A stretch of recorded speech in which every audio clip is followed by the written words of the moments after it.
Get ready to match the stars. Charlie Brill, Brett Summers, Richard Deacon, Joanne Flew, Richard Dawson, and Patty Deutsch as we play the star-studded Big Money Match Game 74. And now the star of Match Game 74, Gene Rivers.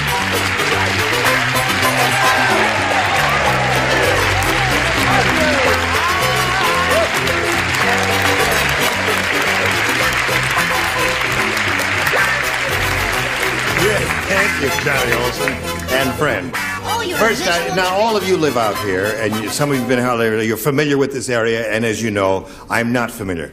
Does anybody know where I can get a pair of pants to match this vest and coat? You left them at my house. No, you don't. Now, she's funning again. She says that all the time. But she's only funning us. She's kidding there. They're back at the motel. Well, I think in all fairness to America and your wife, I guess the secret's out.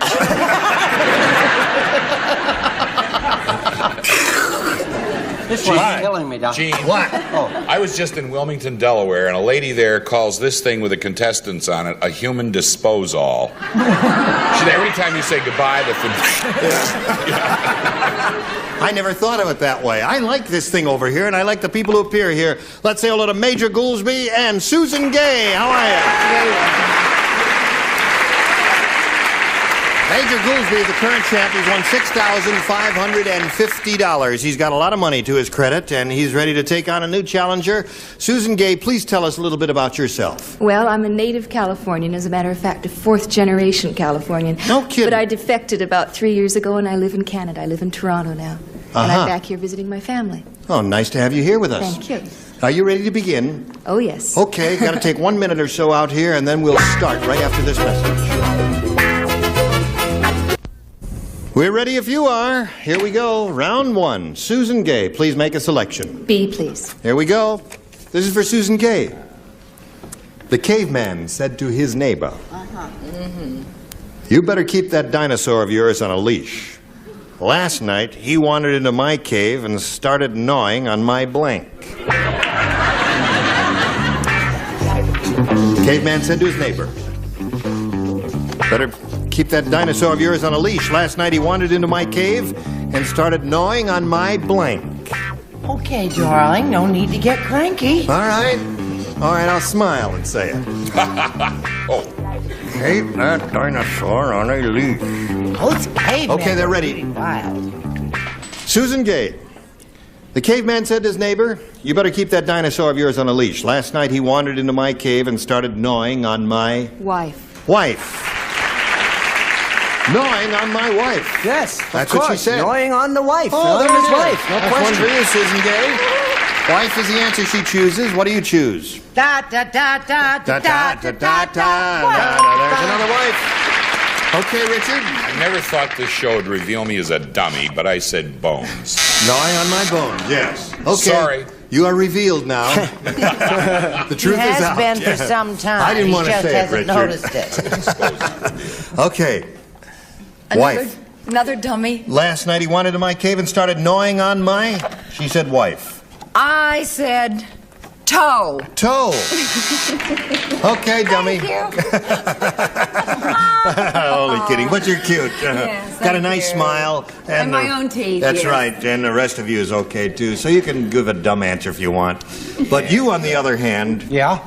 He has to be you brilliant. don't have what she's got, so you got to be brilliant. I know where you can get her, though.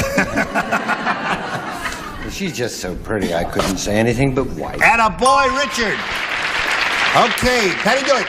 Yo, What do you say there? I said that it went in there and gnawed on the little woman. Little woman. Okay. That's 4 for you.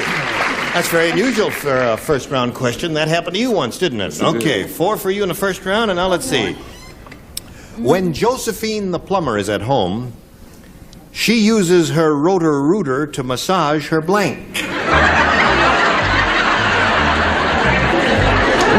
do you think about that, Major? When Josephine the plumber is at home, she uses her rotor-rooter to massage her blank. There are too many alternatives. Well, Thank God. Take the second. take the second one, or, you know, Well, there's some, okay. there's some good chances. Yeah, take 2 aspirin and call me in the morning. It's an easy one. Oh, Really. it's easy for you. Oh, it's very easy. Just think about it for a second. Let me just check what everybody. I think maybe. No further. No. You have your passport Shouldn't with I do some previews here? Okay. You like to preview me? All right. What the heck? All right, we're going to live dangerously. Major, when Josephine the plumber is at home, she uses her rotor-rooter to massage Herself. herself. Okay? She massages herself. She takes the thing and goes, stimulates her whole body that way. Charlie, what do you Oh, say? hi, Josephine the plumber. Yeah. I'm here to look at your toilet. But I'm also here. She takes that and massages her throat. You ever see that? Oh, yeah. Okay. That was smart. Brett? I said, I'm sorry, Major. I said live in and or husband. I see. Massages her husband. He said Boy. herself. Drain. Drain. Well, That's 2. and that's all. No, you get. No, it's 3, as in baseball. We get one more. Is that for with you. the baskets? That's You don't right. know from baseball. I'm sorry. Did I muss your hair Yes, as you I did. walked by? Please. Makeup. As long as you don't knock it off. Hairdresser. Don't. Go. Where? Well, when Josephine the plumber's at home, she uses her rotor-rooter to massage herself. He said. Well, I said husband. Her husband. Oh, okay. that's a rude sound. Yes, it's a terrible sound. Richard. I know Josephine very well. You do know Josephine. And she uses that rotor-rooter Yep. to massage her sinuses. Her sinuses.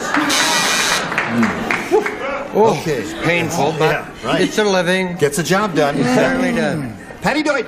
Yo. Well, I was close to sinuses. I said her nose. Her nose. Okay. That's the way So he said herself, and so at the end of round 1, 4-0 in favor of your challenger. So we're going to see what's happening in this game in round 2 in a moment or so, but right now we've got this for you. Here it is. Here we go. Round 2 coming up. Are you ready, Susan Gay? Yes, I am. I'll take B again, please. B. Who plays? 2 people play. They are Charlie and... Me. You matched 4 people last She did not time. match me. Did the buzzer man and the light man leave any family? Ira. Would you get him on the ball over there, Ira? She like matched it. 4 people in the first round, and the lights don't Well, it's all coincide right. We'll here. pretend we know who we matched. They blew out. All right, well, just tell me Yeah, who I played. matched. I did not match. Wife. The answer was wife. Wife. No. Joanna wife. and Richard. Yeah, wife. Okay. I wifed. All right, Richard, are you ready? Oh. And Joanne. Right. Yes, that's all. Jane. We're not in the You did lecture. match. No, I did not match. All right, so the 2 of you. Yeah, okay. they both said I said toe. All right. I The said nurse drain. said, Doctor, I know you rushed to the hospital for this emergency, but I really don't think you should operate wearing your blank. That's easy. The nurse said, Doctor, listen to me, Doctor.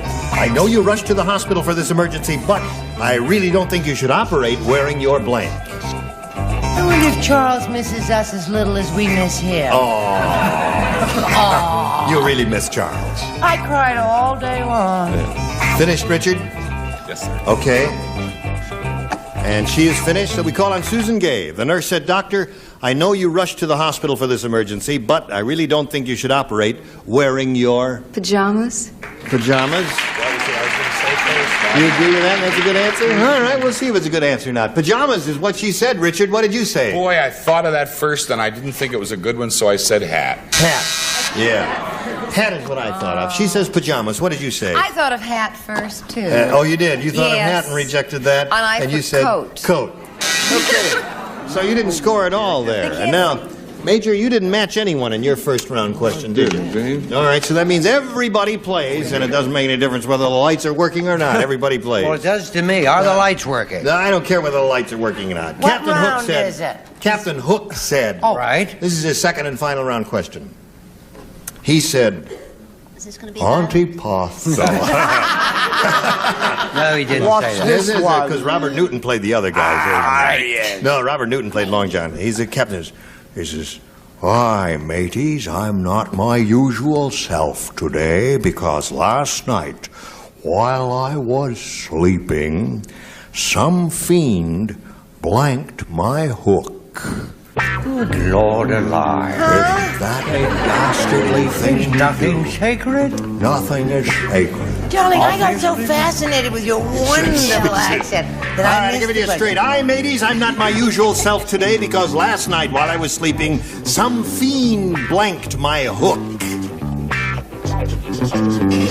Come on now, you can't be that dumb. You went to school. What hello, dumb? You got a Bachelor of Science degree or a Bachelor of Arts or something like that. Because I was there at your graduation. Okay. Last night while I was sleeping, some fiend blanked my hook. You see, he's got this thing made out of metal. Okay. Oh, I'm totally sorry. You sneezed right on my hair, I didn't know. you? Now it's all over my throat. You don't dye your hair at all, do you? From the Her inside. roots are red, folks. Her scalp is red. Hello, darling. How are you? Okay, everybody ready? Charlie, did you put it in the slot? It's there. All right, the lights are burned out. All right, just tell me if everybody's ready. Are you ready over there? Are you ready? I'm ready. It's here. Okay, here we go.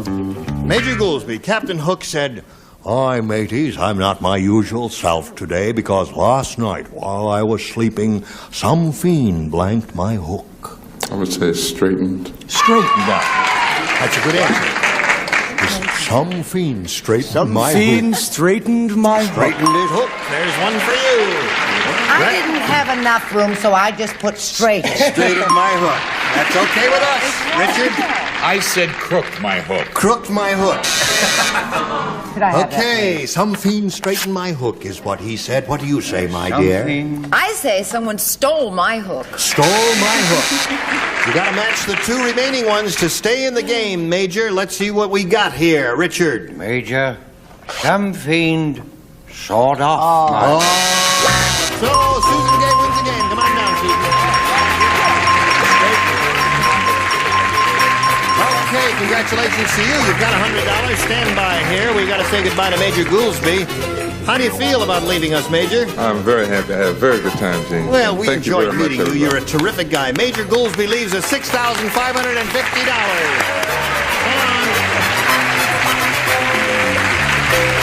Now, you get ready for the big money game here. In the meantime, we've got this for you. Hello there. We were just standing here chatting under the lamppost. Susan Gay. Waiting for you to come back. Okay. Susan Gay's won $100. She's going to have a go at the big money now. You ready? Oh, yes. Okay, we polled a recent studio audience, and we got their best response to this. Blank, blank. Blank, blank. Blank, blank is what it says there. Now, if you match the answer they gave most often, you get $500. If you match the next one, you get $250. If you match the third one, you get $100. Which celebrities would you like a little assist from? I'll try Charlie first. Charlie Brill. Mel Blanc, Doc. Mel Blanc. There's one. Brett Brett. How about Blankety Blank? Blankety blank. There are two. and Joanne. Point. Point blank. So you've got point blank, blankety blank, and Mel Blanc. Do you want one of those, or do you want to give us one of your own? I think I'll try Blankety Blank. Blankety blank. All right. Wait till you hear the translation of blankety blank. Okay, blankety blank is the one she's looking for. Let's find out if it's up there, and if so, where. First, here is the $100 response. Point blank. Was that yours? Yes. Okay, that's the one Joanne gave us. Let's find out if blankety blank is under the $250 response. Fill in the blank. Oh, yikes! You don't like that. Last chance for blankety blank. You know what's underneath it? Blankety blank! You got it. Congratulations. All right. Well done. Atta girl, Brett. So, there's $500 more for you. Now you're up to $600. Let's see if you're going to get the $5,000 now. To collect that, you've got to match one of them. Head to head, which one will it be? I think Brett and I are on the same wavelength, so. Okay. Oh, God love her little heart. Talk about an act of faith. Put your glasses on because you think better. Okay, you face me, Susan. Here we go. Taxi blank. Taxi blank.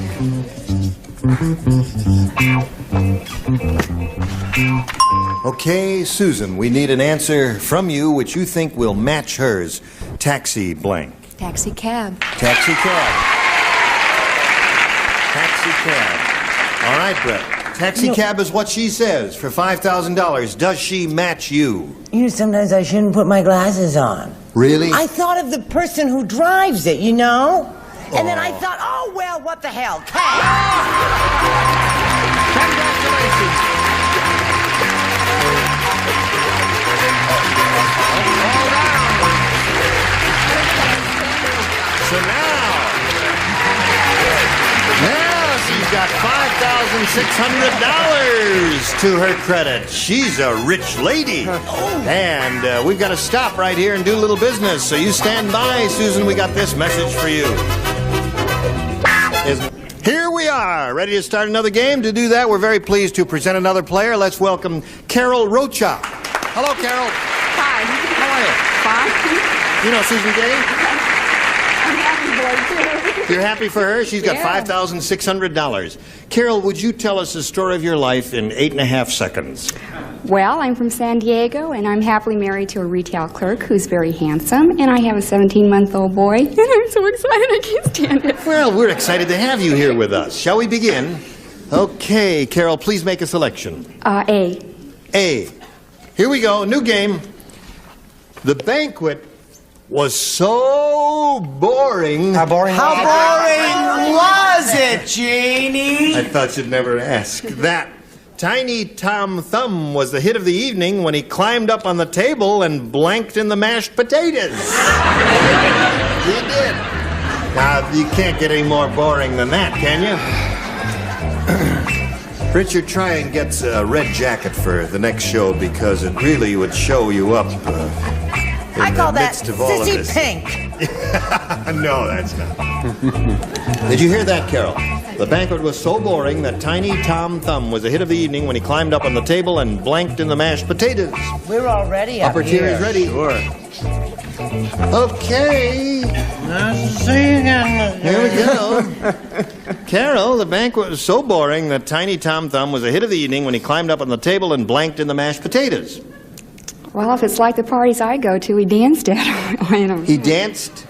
Danced in the... Yes.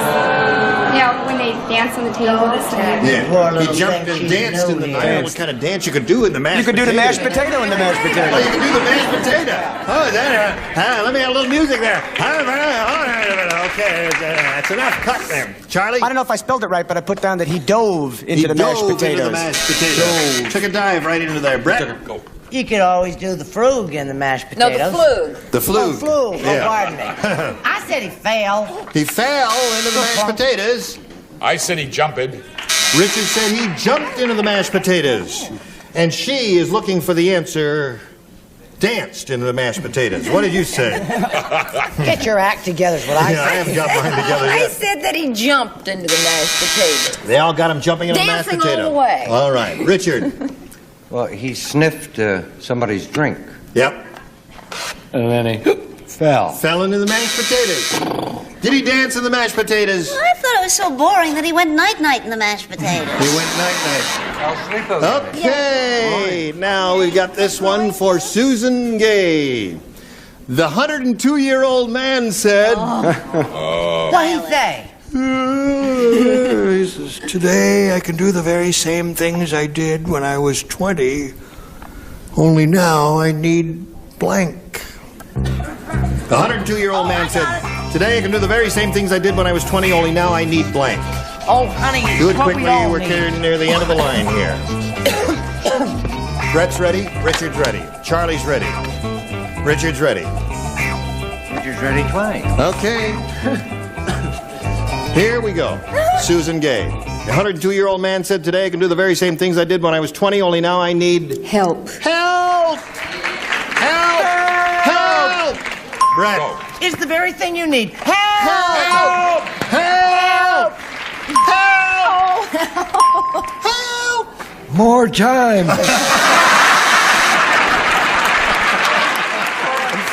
What do you got there? Help! Help! So that completes round one. At the end of round one, ladies, the score is 5-0, and we've got to stop right at this point, and we thank you and look forward to seeing you next time we get together.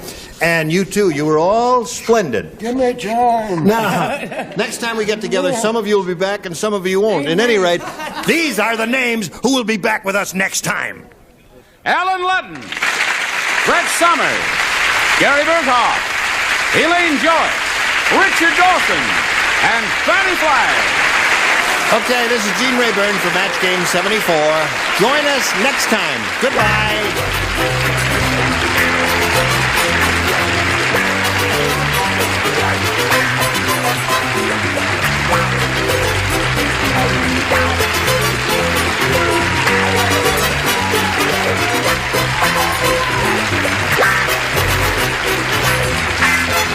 This is Johnny Olson speaking for Match Game 74, a Mark Goodson, Bill Todman production.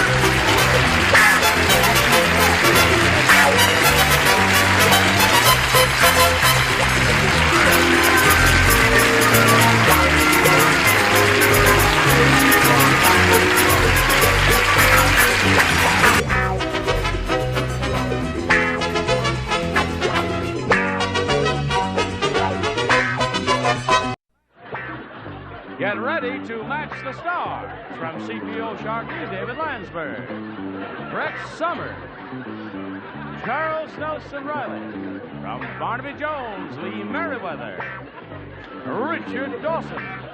And from the Bob Newhart Show, Marcia Wallace, as we play the star-studded Big Money Match Game 77. And now, here's the star of Match Game 77, Gene Rayburn.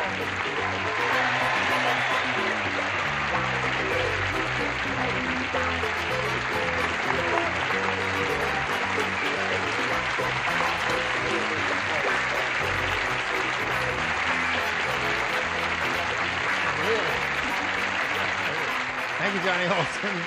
And thank you, friends. You're going to be glad you came today because we have some grand people up here. Yeah. How are you, Sam? Nice to see you again. Listen, I don't have my breath spritzer here. David, you know, we have a little tradition on the show. The new kid on the block always gets a little kiss from the host. From you? Yeah. So, okay. Let's welcome David Landsberg from CPO Sharkey. Welcome. Now, Chris Jensen and Mike Williams over here. We welcome them, too. Chris is our current champ. Thank you very much. She has $5,600. I know. I love it. Yes, you've had overnight to think about that. Yeah. What do you think about it? I don't know. I try not to think about it too much. I'm going to spend it. You are? You're going to help the national economy? I'm going to give it to a good charity. Me. I don't know. Okay. And this is their good luck talisman here, Yeah. a little bear, He and that worked apparently before. worked well with her. Mike Williams is challenging Chris. We met him yesterday. We found out a little bit about him. You want to repeat some of the things you told us about Mike Williams yesterday? Well, like I said, I'm a transportation engineer, which is a glorified truck driver. Right. I hail from Flint, Michigan. I love sports and hunting and fishing especially. You do? Yeah. Really? So How'd you hurt your wrist, Mike? I don't really know for sure. It just kind of bothered me, so I put a support on it just in case. Okay. You know, all that money I'd like to win. We have a nurse over here. No, in that case was you need some help. yesterday. We'll start this game right after we do a little business with America, so two of you hang around here. Come right back. Here we go. Round one of the game. Mike, it's up to you to choose A or B. I'll try B, please. B it is. Here we go. Sherry said. Pull yourself together. Sherry said, my high school is so tough. How tough is it? The half of you who did that so well can stay. The others, get out! My high school is so tough, Miss Mahoney, the girls' gym teacher, wears a blank. That's how tough my high school is. My high school is so tough, the gym teacher... Miss Mahoney, the gym teacher, wears a blank. That's how tough it is. Isn't he cute? Something about bare shoulders that gets me. So tough. High school is so tough, Miss Mahoney, the girls' gym teacher, wears a blank. Wait a minute. I got it. All right, Mike Williams, have you thought about this? Yes, I have. One more second here. Well, And... David, who's new, was finished practically. Well, David has a brain. That's Mike, Sherry said, my high school is so tough. Miss Mahoney, the girls' gym teacher, wears a blank. An armored suit. An armored suit. Uh-oh. Oh, the audience is owing an armored suit. Oh. Well. Nah, you don't like it either, huh, David? This is a tough gym. Oh. She wears a jock. A jock.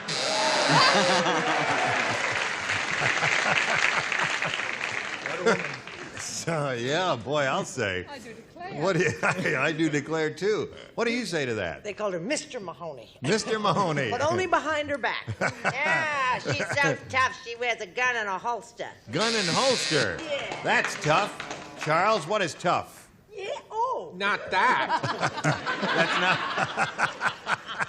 That's pathetic. Jock. Jock. Oh, all right. Yeah. I really didn't expect that answer to appear here. But Which one? Jock. Oh. It's incongruous as far. You didn't expect armored suit either, did you? You seemed a little surprised. Armored suit was one possibility. What have you got? The only possibility is Suit of armor. So there's one for Mike. Thank you. I'll tell you after they've all answered what I thought. You'll tell me later? Later, I'll tell you what my answer was. Well, we see how well the top row did Yes, here. terrific. I'll show you how good the bottom row is. Suit Oh, of all armor. right. Suit of armor. Thank Are you going to be a nonconformist? Armor suit of. Armor suit of, yeah. So you got three, Mike. That ain't bad. What was your answer? I said Miss Mahoney was so tough she wore a catcher's mask. Just a I second. think that stinks. Now, wait a minute. If it is a tough school and the kids are difficult, to protect herself, she had to wear a catcher's mask. That's probably why you read the questions and we answer them. That's right.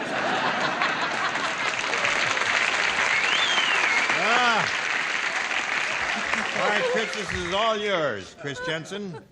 Just a little humor, Gene. What? Just a little humor. Yeah, of course. At your expense. Nerdo-Crumbesia is such a horrible country, their national flower is blank. Such a horrible country, their national flower is blank. A horrible country. Now, I don't know the Latin name for this. Okay. Hi, sweetheart. Hello, You're so cute and darling. adorable, and aren't we gonna have fun? Later. Oh, yeah, but don't say anything. All right. Not me, sweet. I'm sorry about it, but it's... yes. I told you not to Wallace has toy a with me. tan. Now, that may not look like a tan to anybody else, but that's a tan. Thank you, thank you. How do you get your tan, Mark? Well, I've been scuba diving. Scuba diving? Yeah. That's a lot of That'll do fun. it. Every time, you know? Under That's the water. Remember 9 how months brown and 8 Lloyd hours Bridges in the looked sun. all the time? That's right. Should see me with my tank. You're supposed Oh, yes. How does one... Don't ask. No, all right. Are you ready, Chris? No. I think they're ready. Yes, they are. Nerdo-Crumbesia is such a horrible country. Their national flower is... Oh, God. Can't think. Well, it's a terrible country. Okay. Horrible country. It's a terrible question. So ascribe a national flower to them. It's a terrible question. She's right. I like the How about a question. Venus flytrap? Venus flytrap. Can't think of anything else. May I say that's a terrible answer? Yes. So it worked Venus out all round, didn't it? flytrap. Yep. Terrible country, terrible question, terrible answer. Right. Let's not turn on one another. Let's especially not turn on Chris. Holy Why? mackerel. I mean, Well, she's she got showed up $5,600. 2 days in a row. Then she's criticizing our writers. We'll do that. Have you got an answer, David? Well, I thought maybe crabgrass at first, but then I changed my mind and said it's so horrible, maybe poison ivy. Poison ivy is a very good answer. Excellent answer, I think. What do you say? Now, Is it dusty out there, dear? Well, it's crummy up here. I'm just Crummy? cleaning What it does out. that I don't know mean? what it is. Something was there. I'm Oh, just he's neatening so up the place. neat. Can't stand disorder. You get up Yeah. to go to the bathroom in the middle of the night, he makes the bed. Didn't mean to throw it on you.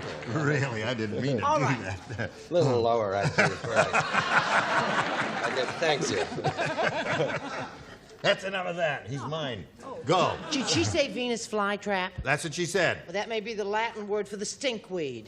No, I'm sorry, it is not. Well, there is a flower called the stinkweed, kids. It is indeed. That's a good answer. Such a horrible country, their national flower is... Keeping with Jock, I said cactus. Cactus would be another good one. I don't think cactus is a good answer. Poison ivy is good. Anything, revolting ivy or and repulsive or unpleasant or dangerous. Repulsive, stinkweed. Stinkweed, yeah. Dangerous. Dangerous. Poison ivy. Poison ivy, right? Yes. Ditto. Ditto, poison ivy. Okay. Yeah, I think you're going to get the hang of this one of these days, Chris. Maybe. Listen, it's 3-0 at the end of round one in favor of Mike Williams, the challenger. Round two coming up after this. Hurry back. Oh, here we go. Round two coming up. This is the final round. Mike, you may have A or B. I'll try with B again. B. Please. All right. Just El Topo. Yes, the top tier plays alone in this. David, Brett, Charles. Right. Move over a little bit. Da, Matt. da, da, da. Thank you. Okay? Don't touch me. I promise I won't. The Royal Tailor said to the knight, as a special added Isn't bonus... this adorable? The Royal Tailor is speaking to the knight. As a special added bonus, each suit of armor we sell comes with a free blank, so you can do your own alterations. Oh, I get it. Suit of armor comes with a free... Comes with a free blank, so you can do your own alterations. I love you so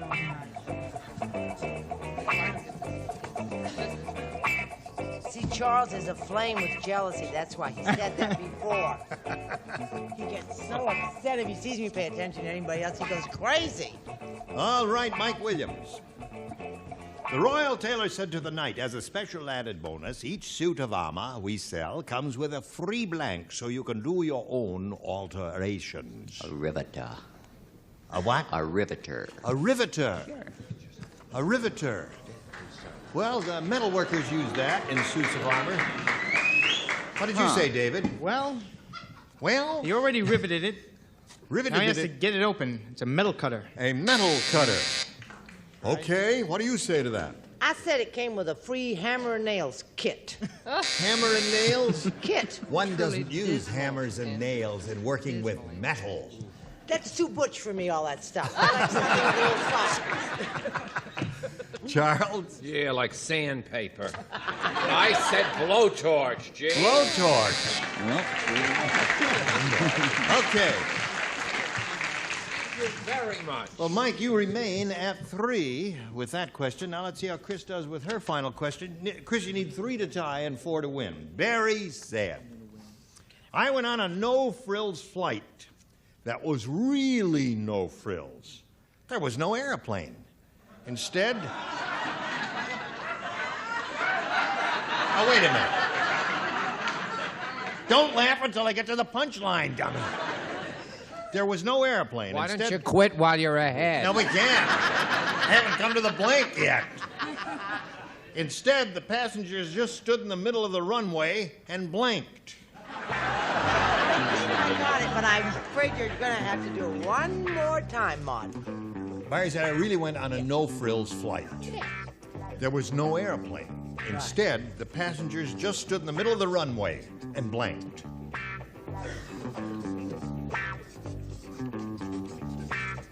Have I missed something? No. Is that wrong? Maybe I can think of something Passengers stood in the middle of the runway. better. There was no airplane. No airplane. The passengers stood in the middle of the runway. Is there a definitive answer? Well, there's one that I can think of that's... What's wrong with Charles? Deaf and children could play this game better than Brett. I swear to you, you read the question 8 times. Am I missing something? Stop copying. Look at that sick, sad woman. There it is. See it? Unbelievable. Okay, Chris, here we go. Barry said, I went on a no-frills flight that was really no frills. There was no airplane. Instead, the passenger just stood in the middle of the runway and blinked. Flapped their arms. Their Very wings. good. See, they love it. I'm getting the hang of it. What'd you say? So I'm finally getting the hang of it. Chris said she's finally getting the hang of it there. Well, she got the hang of it instantly. Well, so did I. David, you're first. We were on the same flight. We're flapping our arms. Flap their arms. Okay, score is now 3-1. Step over here. Yes, what ma'am? do we call arm flapping? Waving. And wave.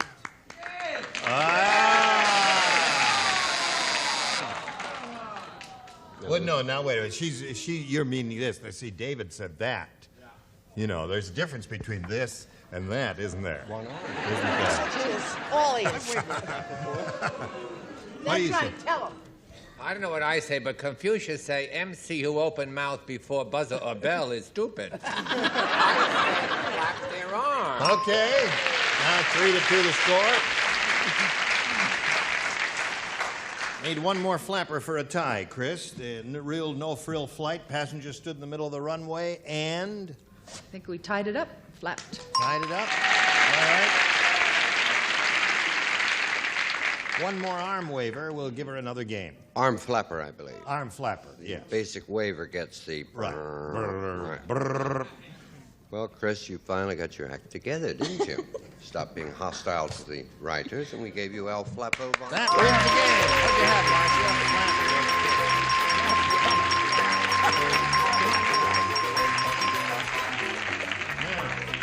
You hang around over here, and I'll get back to you in a second, and we'll say goodbye to Mike Williams. Very glad to meet you. He's going to be leaving here, and sometime, in the next 4 or 5 years, we're going to send you some gifts. It's a pleasure to meet you. Goodbye, Mike Williams. And while we're spinning him off, got a little message or two just for you.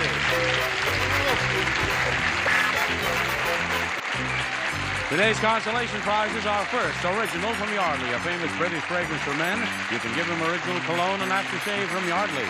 And High Gain's 2705 single sideband with 40 AM and 80 SSB channels. High Gain, the personal communications people.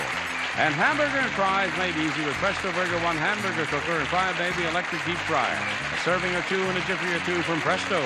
And an ovenware set and a supply of border dates, rich imported dates to retain their flavor at baking temperatures, plus Bordeaux's recipe book for delicious holiday cooking. Okay, Gene? Thank you, John. Thank you very much. We'll carry on now with Chris Jensen, who's won her second game. She has a total of $5,700. She could win an additional big bundle here if she has good luck and skill and has some empathy with our celebrities. Let's begin, Chris. Not too long ago, we polled a studio audience and we said, you write down your best answer to this. Blank brains. There's an S on it. B-R-A-I-N-S, brains. Now, the audience the answer that audience gave most frequently will get you $500 if you match it. For matching their second most popular answer, you get $250. And then $100 for matching the third. And 3 of our 6 celebrities will help you, Chris. How about Richard? I wish I could use mine at the moment to think. What's the one you eat? Calves brains. Thank you. That's your answer. Okay. Well, it's our answer. We did it together. Right. Calves brains. How about Lee? How about Lee? Have you got one? Is this a hard one? Big brains? No? Now it sounds like it's hard. Yeah. That's the best you can do, I Lee. went blank, I can say. All right, one more. Look at their faces, and the one who looks at you and seems to have a little light in his or her eyes would be one to call on. Don't look at me. How about David? Ah, good. David looked at you with a little light in his eyes. Bird brain. Bird brain. Bird brain. Of course. Yes is what she's telling you. See? Well, David, for David if sitting. If it were a brain, just No, brain wait a would say minute. scatterbrain, things like that. But where David's sitting, he can't see the S. Oh. See? So he said bird brain. Gotcha. Stand on the blue dot there. That's right. Now, you got 3 there. You got bird brain, you got big brains, and calves brains. Now, think it over carefully. Jesus, oh, what a choice. Now, you can choose one of those, Chris, or reject all 3 and give us one of your own. Now, think about it. Okay, I'm thinking. Bird. I don't know. How about calves' brains? All right, Johnny, ask all the R's what they would say. But are you aware of the fact that there's an S on it? Well, you know, if they say it, maybe that previous audience said it too, even though there is an S on it. There are two audiences like that. There are two audiences that dumb, I suppose, or what you never know. We'll find out right now. We'll begin at the bottom and reveal the $100 response. No brains. Well, we're all in the same boat. May we see the next one, please? Scatterbrains.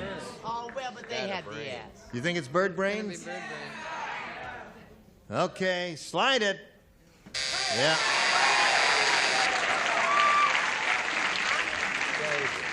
You know, we tell you, Chris, that you ought to trust your first instinct, and your instinct was to say bird brains, wasn't it? Yeah. But you didn't do it, did you? Well, I thought of the S, and I thought, well, maybe Yeah. it was wrong. You don't think. No, I won't. All right. Would you like to meet your new challenger? Yeah. Okay. Here comes Lenore Johnson.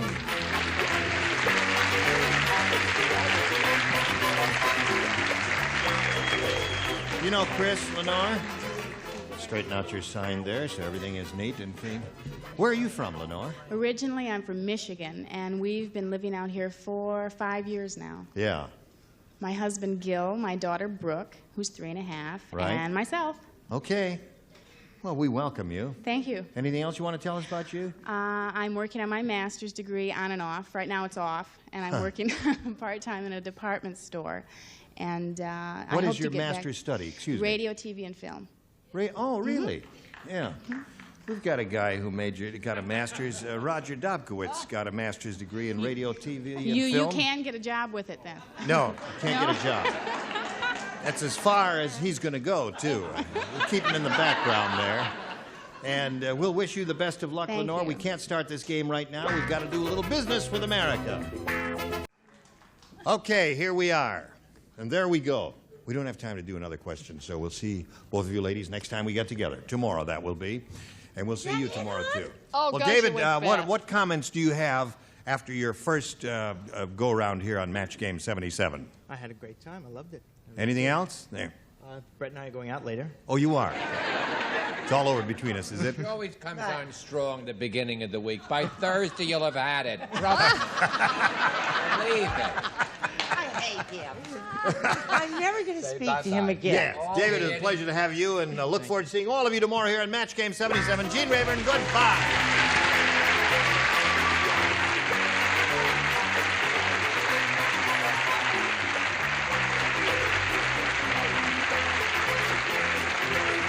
This is Johnny Olson speaking for Match Game 77, a Mark Goodson, Bill Trotman production.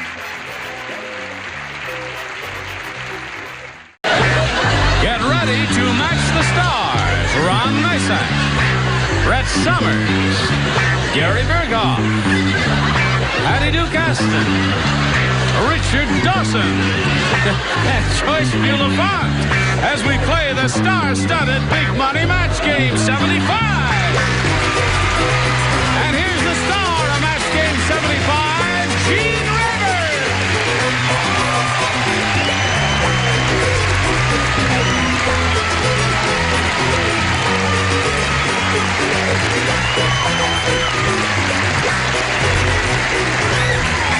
Thank you. All right, John. Thank you, friends. Is everybody ready? Yes, but what did you have in You're mind? not quite ready. No, Would you I let's see that this girl is ready to blow in her ear. You look so handsome. Doesn't he look lovely? Aren't you a sweet lady to notice? I did it all for you, Joyce.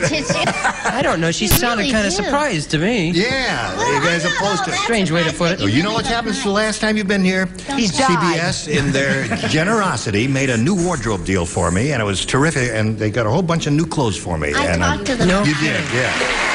Okay. Now let's say hello to the champ, Kathy Heberly. Hello, Kathy. Hi. Hi. How much, you've won a little money, haven't you? Yeah. How much? $600. That's right. And now you're going to try for $5,000. I know. Yes, you are. Those are the rules. You got to go for 5,000 because you're the champ. All right, you ready? No. You're going to see if she's going to win it or not in a moment or so. But right now we got this message for you. Really? Yeah. Here she is, Kathy Heberly. She's going to try for $5,000. Are you ready? Yeah, okay. You say you have a message for Brett and Richard? Yeah, from Brett Summers, from a bartender in Rowland Heights, and my sister. They think you're really terrific and a wonderful person. And for Richard Dawson, everyone says you're psychic, so help me.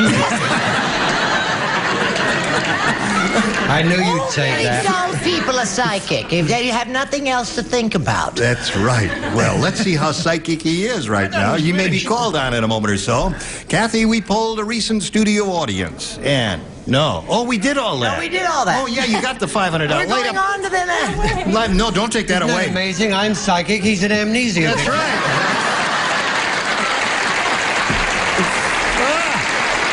There it is. $5,000. Now, to collect, you got to match one of them, and you're going to choose one now, right? Right. Oh, Richard Dawson. Yes.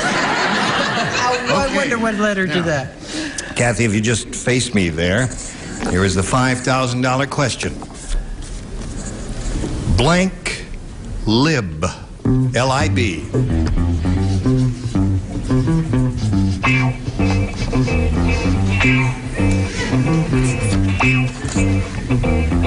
Ding. They're a little slow with the dinger, so sometimes you have to do your own dinging around here. Another amnesia Yes, victim. it's two of us.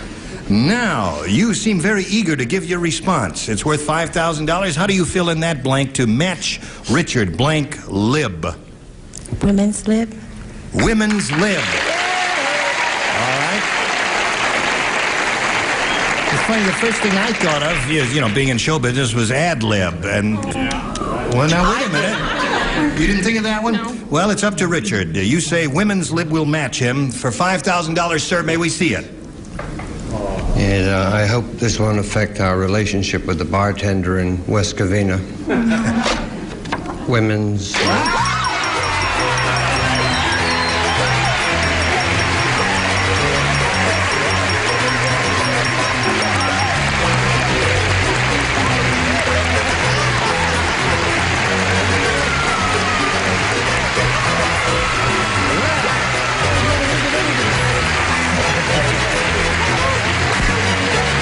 $5,600. What do you do with all that money?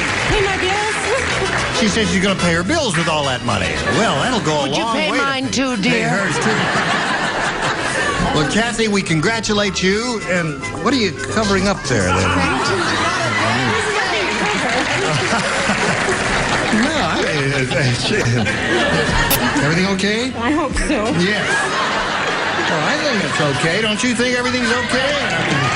Sure.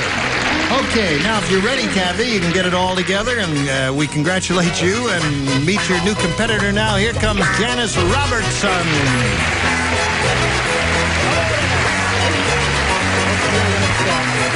Janice, you know Kathy? Now, we're very pleased to see you, Janice. We welcome you and ask you to tell us a little bit about yourself. Well, I'm a newlywed. I've been married a month and a half.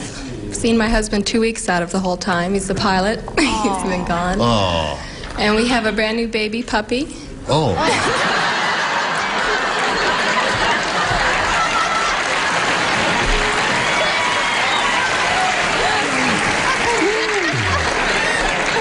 That was a close one, wasn't it? Doing 2 weeks is Been married a month and a half. We have a brand new. Yes, indeed. You got married and your husband left town. Is that the way it is? That's right. Oh. Is he back now? No, he's No. in Japan right now. He's in Japan? Right. Oh. We're making our home in Colton. In Colton? Right. Is that nearby here? San Bernardino. Oh, okay. Well, good luck to you, Janice. Thank you. You ready? Yes. All right, I'll push this button and ask you to make a selection. B, please. B. Good luck, both ladies. Here we go. Whoops, your thing is askew there. Now you're all squared She's away. rich, it's all right. They never nail anything down. No, they don't. Robin Hood said, Yes. yesterday I was shocked. I caught Friar Tuck with blank under his robe.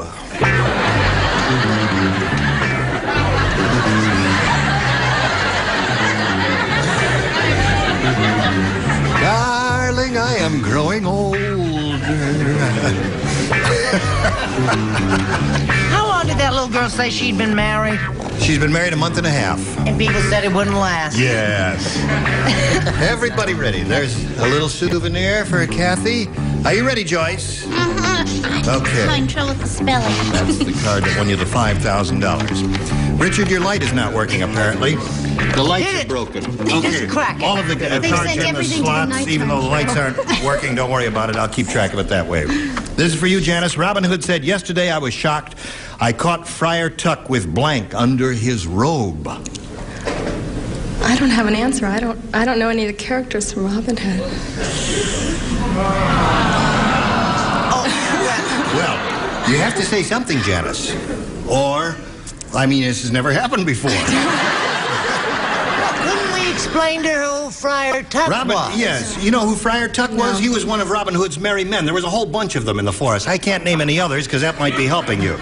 But Friar Tuck, he was the one who wore the, what do you call it? The monk's robe. You know, that one all the way down to the ankles here. And it tied around the neck and it had a little That's right. hood. Had a little brown. hood. He was awfully smart. Friar I think Tuck. Bill Blass And did he it, didn't pretended to be a very pious fellow, but he was really very Brett strong. on the show and last aggressive. week. It's my show, Brett. Will you shut up? He's the one who... Gary? No, it was her. He's the Now, one who's does doing the that talking. do anything for you? With one of the other merry men. With one of the other merry men.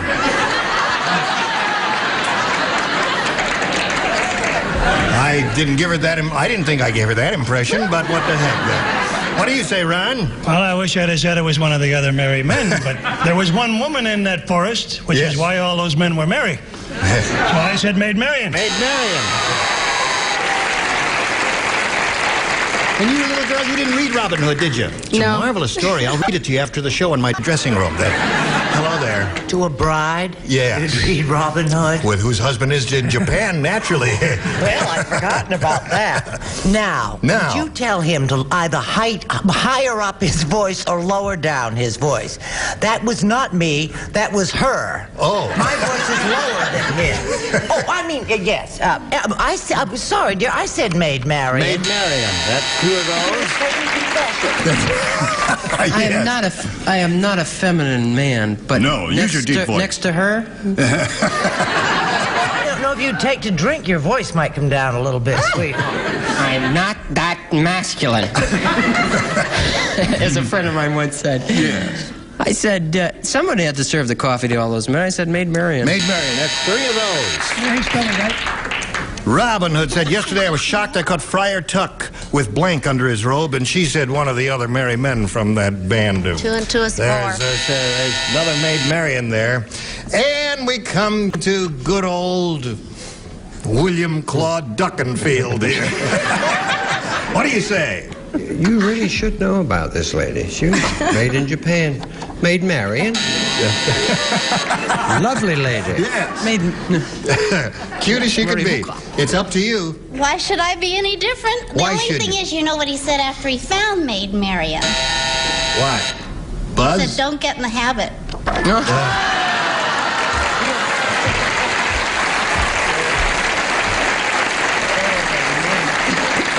Well, I'm sorry about that, Janice. Me too. I guess one of the things you're going to do sometime in the near future is read the story of Robin Hood. It's a charming story. Right. Okay. Your question will come along in a moment or so, Kathy, but right now this message is coming your way, dear friend.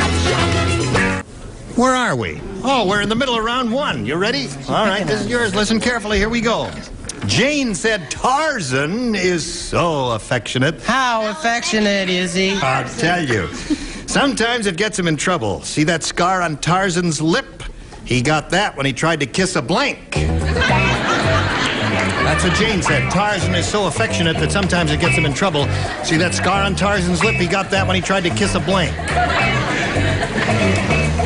Whoops, Kiss there. a blank. Kiss a blank.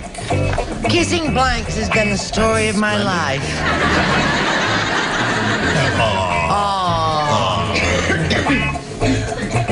Stormy weather. Since my gal and I ain't together. Wonderful, you sound just like him. Who is it? You're having trouble. That's it. All right, now go. Just trust your first instinct. Here we go, Kathy. Jane said Tarzan is so affectionate that sometimes it gets him in trouble. See that scar on Tarzan's lips? Well, he got that when he tried to kiss a blank. Can you say wild animal? What's that? Can you say wild animal? Can I say wild animal? Or do you have to be more I can say wild specific? animal. Wild animal. Wild animal. Try this one. Tugboat. You wild animal. Or do you have to be more specific? Whatever you think the dinglings will do. If you think they're going to be specific, that's what you're going to do. That was it. That's my answer. Wild animal, that's it. Okay, she said a wild animal. But then, those are the rules. Easy up here. Wild animal is her answer. Ron, what's yours? Would an executive at MGM fit into that category? Yes. I think that's right. Most emphatic. Well, it's a wild animal, but I specified it by saying a lion. Now, they're not going to match that because they can't, specific with a general. It just doesn't work. What do you say? I say, Peter Pepper picked a peck of pickled peppers. Yes, Peter Piper. Peter who? I don't know. I said a ape. A ape. Okay. All right. Thank you. A I ape. said and lion. A lion. That's a wild one. She's looking for just somebody who says a wild animal. He got that when he tried to kiss a wild animal. What do you say? I matched Ron. All right. You two are an item then. She said MGM executive too? Yeah, that's right. I say Janice is in luck. Now, do you say a wild animal? I will. Wild animal. Oh, yeah. Okay. You can say it. Girl of my dreams.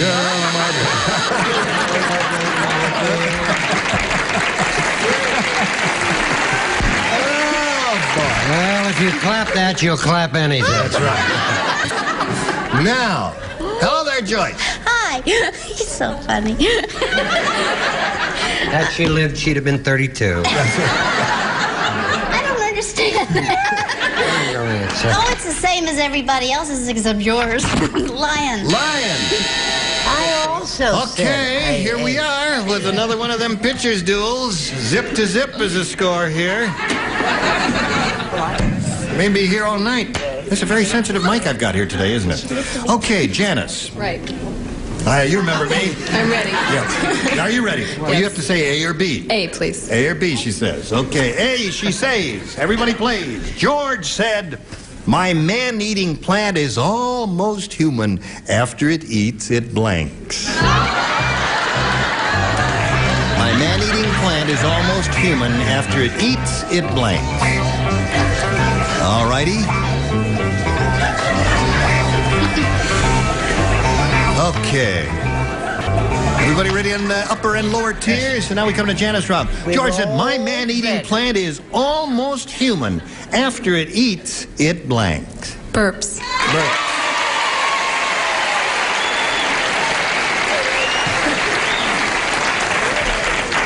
A vulgar bunch if I've ever seen or heard one. What say you? I said Robin Hood. No, Robin Hood. I have twin boys at home, Gene. You do? How Yes. old are they? They are 3 months old. Oh, well, they can understand every word One you're of them's saying. nickname is Boom Boom. Really? For the simple reason that he burps. I see. Loud and clear. There's one, Janice. Brett? Well, she certainly has made up for the merry men, hasn't she? Yes, she has. They all belch, too. Belched and burped. There's another match. Gary! Yes, Gene. Show us. What? Belches. Belches, there's another one. My man-eating plant is almost human. After it eats, it blanks. She says burp, so do they. And what about you? You said the same thing? That's 4. Richard, do not break the magic spell this young lady is weaving. One of the worst rhymes I've heard. No, I have twin beds at home. They're named Boom Boom. Alberto. Alberto. That's 5. Now, the lady with the crooked bow tie. Oh, is it crooked? Yes. I'm sorry. Now it's straight. Okay, now She show stole your that from Fanny Flagg. Yeah. Burps. Burps, of course. Well, that's 6 for you. You know what you got to do in a minute or so. All right, you get ready to do it. But right now, we're going to do this. Now, here we go. You have to match 6 to stay in the game. You got to go flat out on this and give us your maximum effort. Maximum. Ahmed said, I lent my bit of nails to Abdullah, and he's really weird. When he returned my bed, all the nails were blank. Oh, I got it. Oh, honey, have I got it. I haven't even heard it. What is it? Ahmed said, I lent my bed of nails to Abdullah, Yes, I and he's understand. really weird. When he returned my bed of nails, all the nails were blank. It's easy. It's a snap, that question. That was very good. Just snap. Just put down. Ahmed and Abdullah. Trust your first instinct. My mic is hung up on you. All right. Oh, I've been hung up on your mic for years. Okay. Hope you'll both be very happy. Yes. We will. Do not tarry. Now, we come over here to Kathy.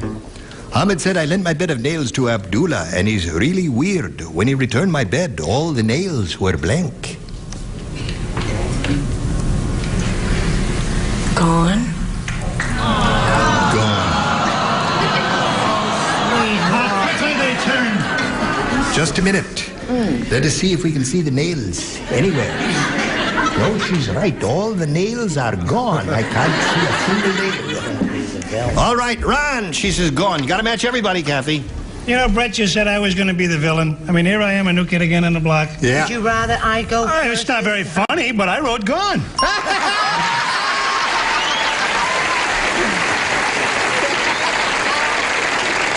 See? I think you awed a little too quick here, audience. Now, Brett, are you going to be the villain? Get your hands off my body. This is not your body. You bought it last week. It's a part of my body. That's her real hair. That's my real hair. Oh, good gravy, Marie. You know what? Would anyone like to look at the villainess? Yes. I said bloody. So that means Janice wins the game. Rusty, what do you have? Rusty. Congratulations. Now, you stand by for a moment or so.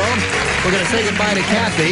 You're happy, but she's happy too, Janice, because she's won $5,600. What parting words would you like to leave us with, Kathy? Oh, Janice, win. Win. Go. Okay, we're all rooting for Janice. Congratulations, Kathy Heberly. $5,600. Here we go. You ready? Yes. Well, let's dive right into it, shall we? We polled a recent studio audience, got their best response to this. Duck blank. The answer they gave most often is worth $500. You match it, $250 next, and $100 the third. Whom do you call on? Richard. Duck soup. Duck soup. Great Marx Brothers picture. Gary.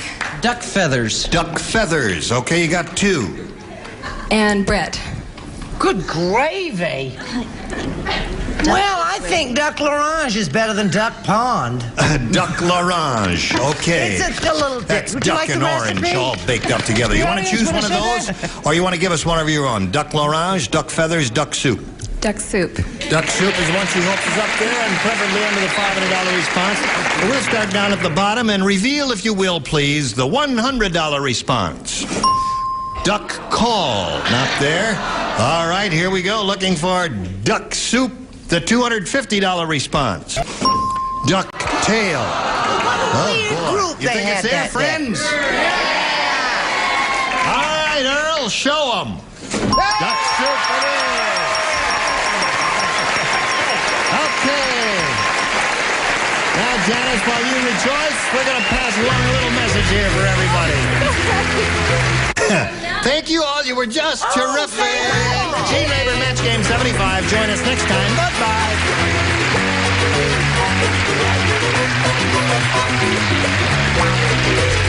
This is Johnny Olson speaking for Match Game 75, a Mark Goodson, Bill Todman production. Stay tuned for Tattletales next over most of the CBS stations.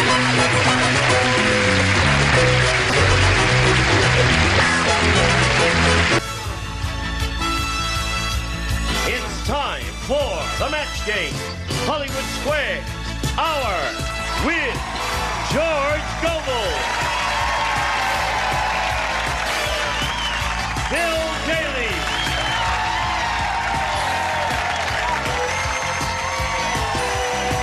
Elaine Joyce,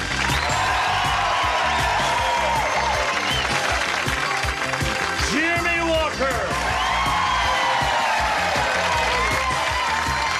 From Three's Company, Richard Klein.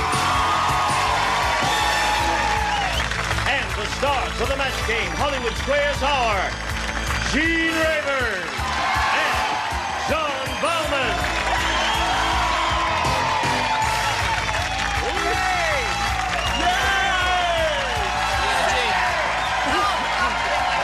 I did. That's how I got this show. Stand up. This is loaded. Simon says. You didn't say it. All right. Mr. Rayburn. It's been so exciting this week. You are a piece of work today. Thank you. Look at him. Look at that suit. Good Look at Lord. this. Boy, look at this guy. Am I too much? G. Kiyuski. What's a tissue? I don't know. Good Lord. I really... What should I be doing other than this? Just feeling in this great, outfit? Gene, because you look great. Thank you. You're not happy to do this show, I'll tell you that. Just forget that. No, listen, we're going to have a wonderful time. Are you going to have a wonderful time? I can't hardly wait. Well, George, let's begin. With your permission, we'll introduce our two players, Greg Hoffman and Pat Lofton. Okay, Greg. Here's the Greg Hoffman story. Here it goes. I'm a teacher. I teach kindergarten and first grade. I've been married for 5 years to a lovely lady. We have no children but 2 stupid dogs. I enjoy playing tennis and making stained glass windows, which I hope to make a second career sometime. I bet the kids love you. Doesn't he look like a kind person? He does to me. Thank you. Greg is applauding for himself. There's nothing wrong with that, is there? Trying to get the crowd going. Okay. Good luck to you. Let's find out about Pat. Well, I have a husband and 2 cats. One is very smart and one is very stupid. Aw. It's true. The husband's smart, though. Okay, that helps. And I write opera reviews for a magazine. Really? That sounds like a wonderful occupation. I enjoy it a lot. Avocation. Good luck to both of you. Let's begin the match game. Now, at the end of the third round, the one who is ahead will go on to challenge the returning champion on Hollywood Squares for a chance to win up to $30,000. Oh, my head. All right, Greg, you ready for that? Let's do it. You won the toss, so that means you will go first. B, please, Gene. All right, 3 rounds, remember. Here is Greg's first round question. Remember, first round questions are tough.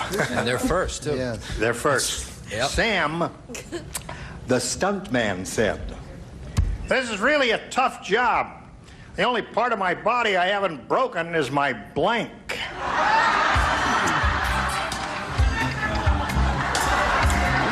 We got to have some time here for our big contest, remember, where someone could win $5,000 and an appearance on an NBC soap opera coming up soon. Ready, George? Here we go. Greg. Sam, the stuntman, said, "This is a really tough job. The only part of my body I haven't broken is my blank." Buns. Buns? That's a good answer. That'd be hard to break, wouldn't it? Buns? I didn't write it. That's a good answer. I don't know. George? Well, this, I wish you hadn't asked that question. I don't know. I was fine until you came along. I said the little toe. Little toe? Because it's so small. It's so small, huh? Let's hear a big boo for George. Boo! Makes you feel good? George, now wait a minute. I must warn you, audience. George is wearing a shooting jacket. You see this? Yep. That's where you put the butt of the shotgun, right up there. So be careful. He But may it's all right. You don't have to worry because I'm left-handed and I can't shoot. I gotta. you gotta. Oh! Rich.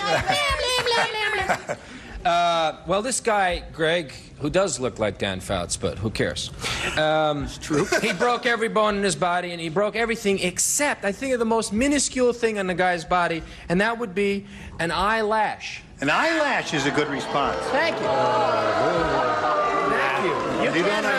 You don't understand, really. I can't hurt, ladies and gentlemen. Anything that cannot be broken See, would be good, like you can't break an eyelash, really. You can bend it, but you can't break it, right, Jimmy? Wow, this is a rough crowd. Look Yeah. at that, they're still hostile. Hey, listen, they're booing you, and they haven't even seen your They haven't answer seen yet. my answer yet. I may match the guy. What did he say? Buns, which is a great answer. Very good. I said stomach. Stomach is something that would be hard to do.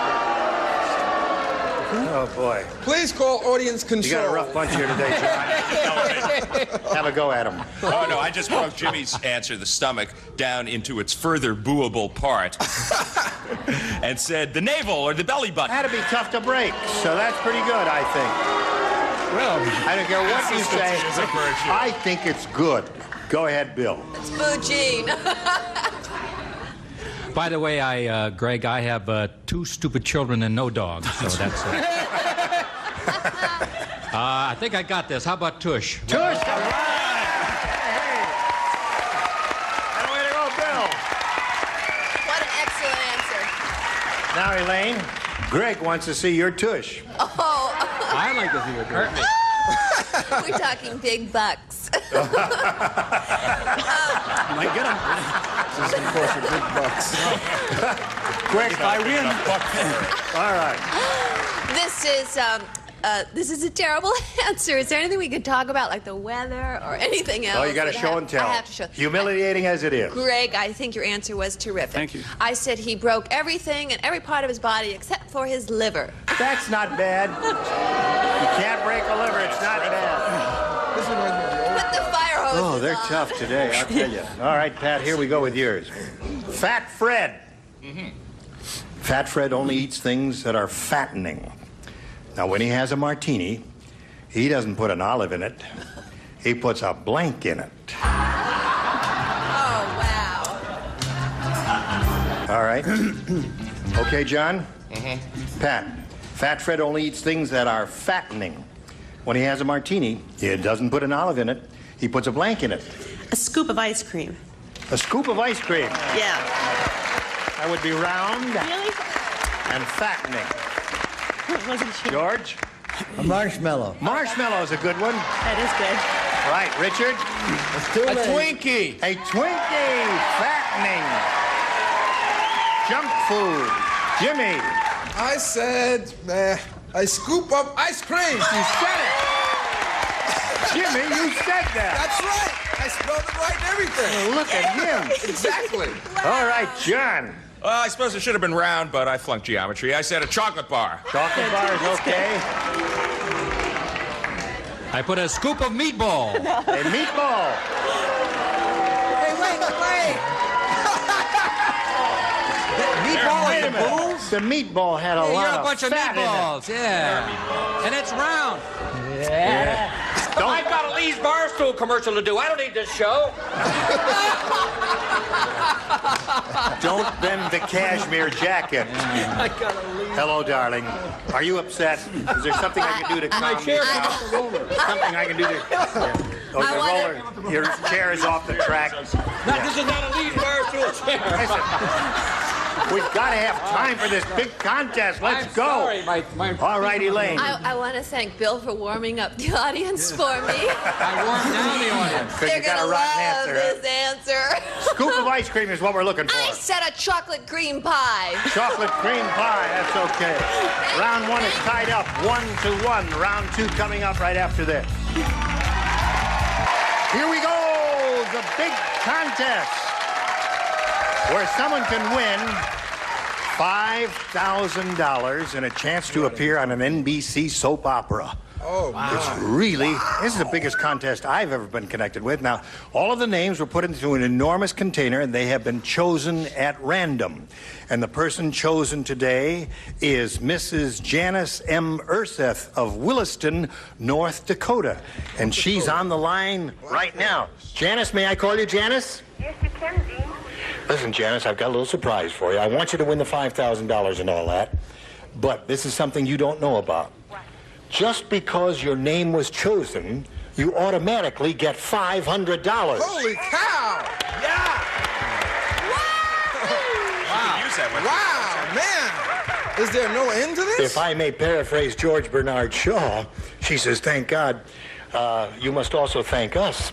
Well, we had something to do with it. No, it was chosen at random. We had nothing to do with it. I'm only kidding. Now, you do understand it's $5,000 and a chance to appear on NBC soap opera. You've been on the line with one of our production assistants. They've told you the names of the stars who are on the show. And it's time now, Janice, for you to choose one of our stars. John Bowman. John Bowman. Yep. Nobody by that name. We don't have a John Bowman here. Pick another one. No, I'm only kidding. We have a guy named John Bauman, and he's ready. And now he's going to write, and you're going to give us a verbal response. So please don't answer until I call for it, okay?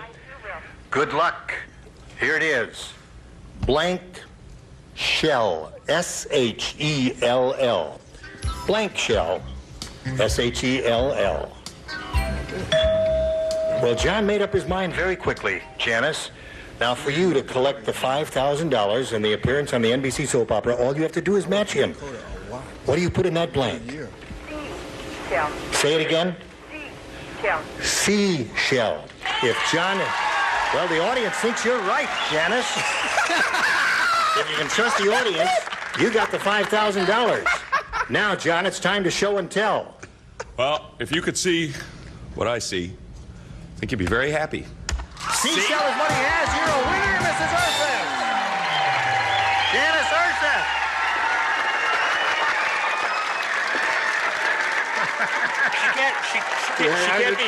She can't be here to do that in person, so I just thought Janice, what happens with winners here on the stage when they win, they jump up and down, and there's a lot of kissing and everything. So John jumped up and down here, and he kissed the telephone. Did you get that message? Oh, I gave him my tongue.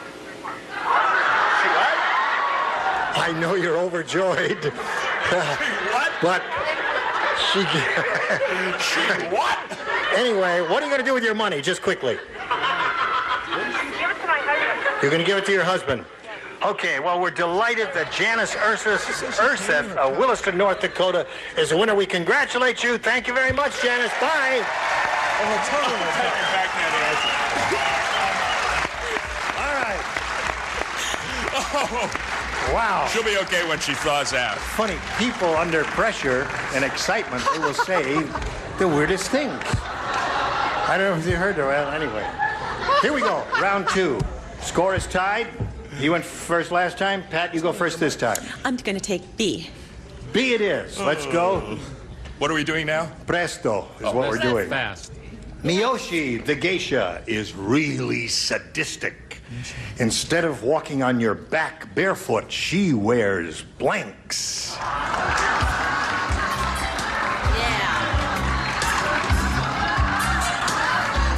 We're waiting for you, Bill. All right. Because we're waiting Pat. for you. Miyoshi, the geisha, is really sadistic. Instead of walking on your back barefoot, you know how they do that. Yes. She wears blanks. High heels. High heels.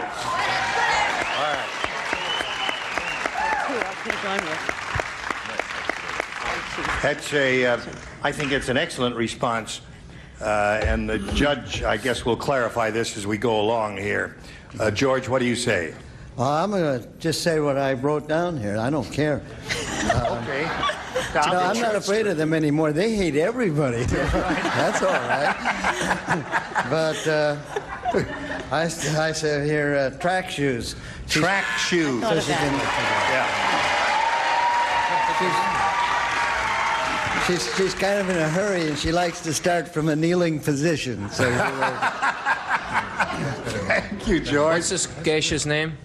Miyoshi. Well, if you knew sushi like I... All right. She was fond of... Grow up! She was fond of football, so she wore cleats. Cleats is another good one. That would be sadistic. He's trying to get booed before he gives us answer. This is like fair. Jimmy doesn't play. All right, here we go to John. This is a jimp. Richard's trying to get booed before he gives his answer. He's getting too much time in. Shoes with spikes. Shoes with spikes. That's correct. It's kind of general. I thought it is kind of general. Yeah. We're in a hurry. Can I just have a fast boo? Boo, whoa, whoa, whoa. Okay, cut. That's enough. Cut. No. Skis. That's all. No booing. No. Hey, come on. No booing. You booed once. That's enough. One boo's enough. Come on, we don't have time for this much booing. One boo per person. I know exactly. I know. Here, I'm going to cheer everybody up. Are you ready? We're all going to be very happy. Spiked high heels. Spiked high heels. All right, Pat. Good. All right, Greg, you have a chance to forge ahead here. Score is 2-1 in her favor. What a mess. Norm said, I just bought a really weird sex manual. Oh, I'm sorry. Sorry, I got What a really weird sex manual. The chapter on heavy petting tells you how to pet a blank.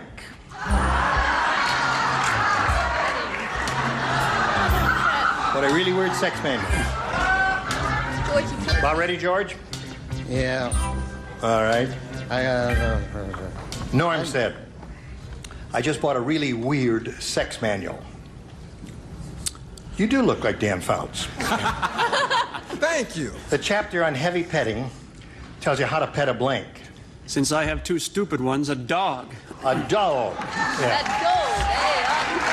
I think maybe the stars might have been thinking of heavier things. But They we'll find would. out. George? Well, I have dumbbell, as in weightlifting, you know, that kind of dumbbell. Does it say that? Dumbbell. That's the way I wrote it. Yeah, dumbbell for weightlifting. Yeah. Okay. To move in with his two dogs. All right, go, Richard. I remembered what Greg said about his stupid dog. Thank you, Richard. Score is tied 2-2. All right, Jimmy. Keyword here was heavy. Heavy. So I said elephant. Elephant is very good. Elephant is good for heavy petting. John. Well, elephant may be good, but dog is best. 3 for him. Elaine. He does it right. And son of dog. All right. 4 for him. 2 for you. 4-2 the score. Round 3, final round right after this.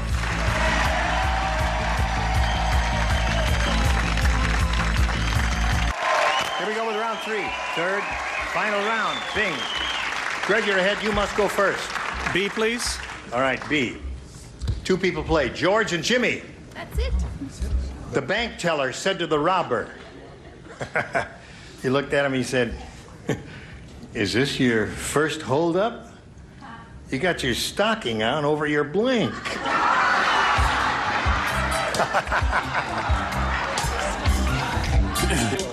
Yeah. Say that. All right, great. Bank teller said to the robber, hey, is this your first holdup? You got your stocking on over your blank. Let's go with buns again. Buns. Give me a break. No one's Wait safe, a minute. Greg. When you book a contestant with a bun fetish, what are you going to get? You get bun answers. I know. We should have gotten I Dan love Fouts. those fetish buns. I had them last night. What do you say, George? I say Fanny, which is sort of like bun. See, we all thought it was a rotten answer. One rotten answer matches another rotten answer. Oh, come on now. Oh, George. I had the definitive answer, gun. Gun. Gun. Now, Pat, George has 5. You can tie it with 3, and you can win it. Greg has 5. I was talking to George. You can tie it with 3 and win it with 4. Tony, the Italian chef, is really into his job. Now, he doesn't wear suspenders. Instead, he keeps his pants up with blank. Yeah. Tony, the Italian chef. Okay, we're about ready. Oh, Here we go. you're a match person. Tony, the Italian chef, is really into his job. He doesn't wear suspenders. Instead, he keeps his pants up with blank. Spaghetti. Spaghetti. All right, let's see if we get any spaghetti over here. A little spaghetti for the lady, George? I just want to say before I start, if you boo at this one, I'm going home. Spaghetti. All right, 5-3 to score. Richard. Aha. 5-4 to score. All right.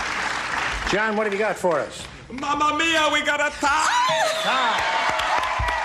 The whole thing rests on your shoulders. One meatball, spaghetti, we got a winner.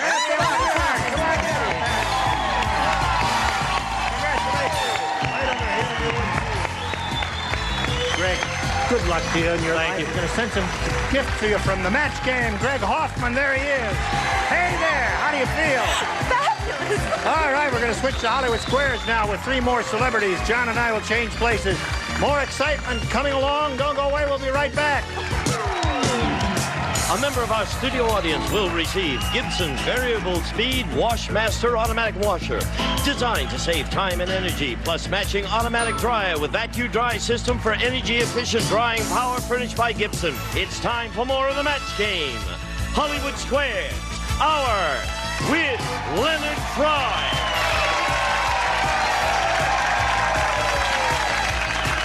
From another world, Tom Wiegand.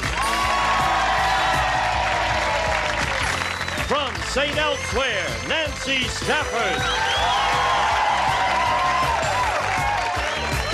And taking over the star of the Hollywood Squares, John Bowman. Everybody follow.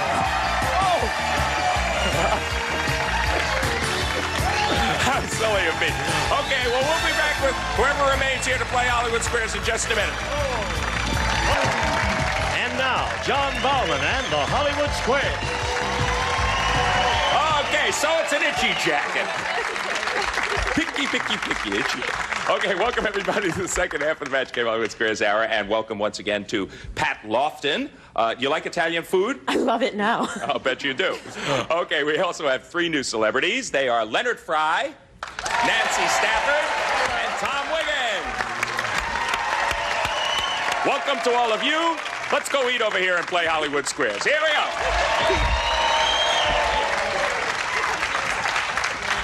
Susan Riddle, how many days? This is my third. Right. How much money? I'll tell you. You tell me. $32,325. That's about as much as anybody's won in 2 days, I think. At least nobody, you know, when somebody didn't get the $30,000, the absolute grand prize. You've done very well. You still excited? I am. Okay. Well, don't rest on your laurels because you're going to get to play Hollywood Squares at least one more time. We'll play it until you hear the time's up bell. Winner goes on to play Super Match for up to $30,000. You have won a 10 and a 20 consecutive days. First game is worth $100, $25 for every square, and Susan gets to start. Take a look at them, pick a star, and let's go. Richard, please. Richard Klein. Susan, think of me as a virtual encyclopedia of knowledge. Go ahead, John. Richard, you're dining out, and you are served a banana for dessert. Right. Flambe or on the skin? Go ahead. This one could test you, Richard. Go ahead. Now, once you've peeled that banana, should you eat it with your hands or use a knife and fork? Oh, after you peel it? Tricky. Yes. And you're dining out? Yeah. I would say protocol. Ann Landers tackled this a long time ago in an article that I have in my scrapbook.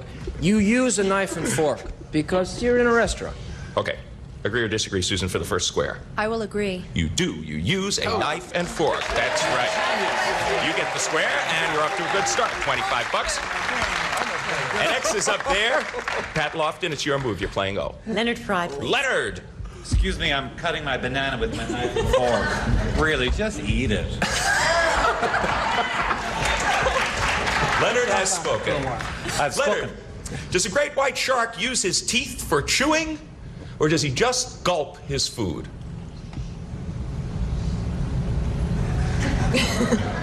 Da-dum, da-dum. Gulp. Gulp. Agree or disagree, Pat? I disagree. He does. He just gulps down his food. No, you should have agreed with Leonard in this case. Yes. Leonard knows his sharks. I know my sharks. Yes. One of them is his agent.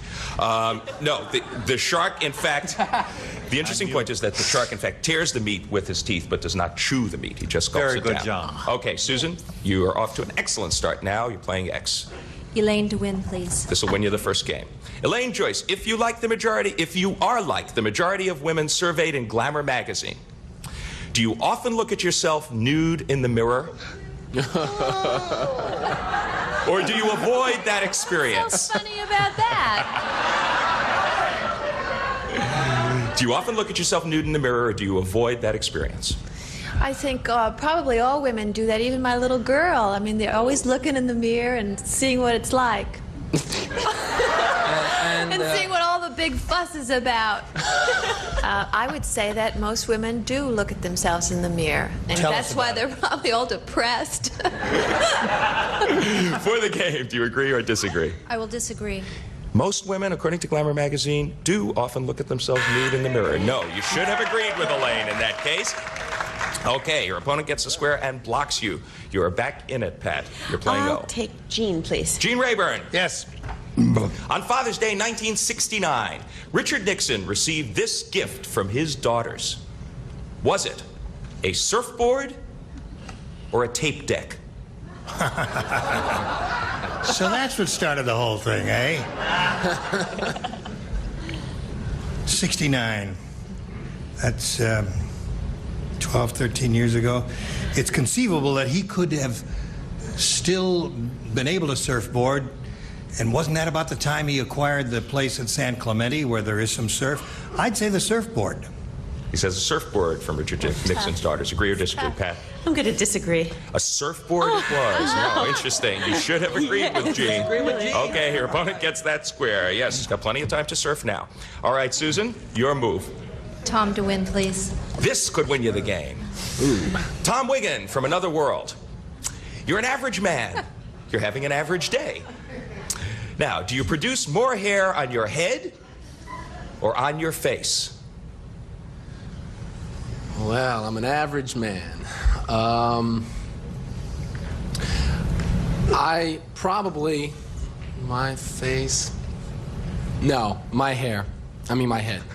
Hair on my head, not on my face. You're saying the average man produces more hair on his head in a day. For the game, agree or disagree, Susan? I disagree. The average man produces more hair on his face. You are right to disagree. You get the square. You win the game. And that's why we average guys don't have to shave our heads every day. Think about that. And we'll be coming back with a $200 game after this. Stay tuned for more of the Match Game Hollywood Squares Hour.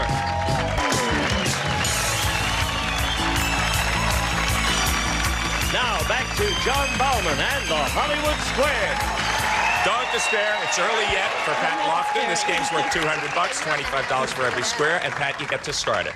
Richard, please. Richard from Three's Company. Yes, John. Marty, the male haddock, is crazy in love with Frida, the female haddock. Haddock? Haddock. As in the fish. You got it. Right. Now, before they mate, yes, does Marty, the male haddock, blow bubbles in her ear, or does he hum?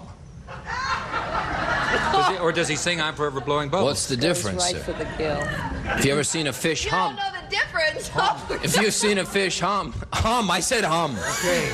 What is this, a camel joke? Come on, let's get out of the desert and into the aquarium. Anytime. If a fish hums, there's bubbles. So what's the difference? Does he blow bubbles in her ear? Yeah, the two choices are blow bubbles in her ear or does he hum? We don't know that if the fish hums, there are bubbles. I think of fish as having gills, not ears. So I know dolphins squeak, and so in the same fish family, although a dolphin is a mammal, and so is a marsupial. However, what am I, Professor Irwin Corey here? The first thing I have to say is that they hum. Good. What do you say, Pat? I agree. They do. They hum. The male dolphin hums. That's right. Before he makes love with Frida the female. Okay, you get the square. Afterwards, he smokes a cigarette and sings New York, New York. Absolutely. Okay, Susan, your opponent's on the board. You're playing X. Leonard, please. Yeah, Leonard Fry. It's my haddock imitation. He's giving me a haddock. Okay, Leonard, what has more legs? One average cockroach or 4 average slumlords? Jill St. John. Oh no, that was yesterday.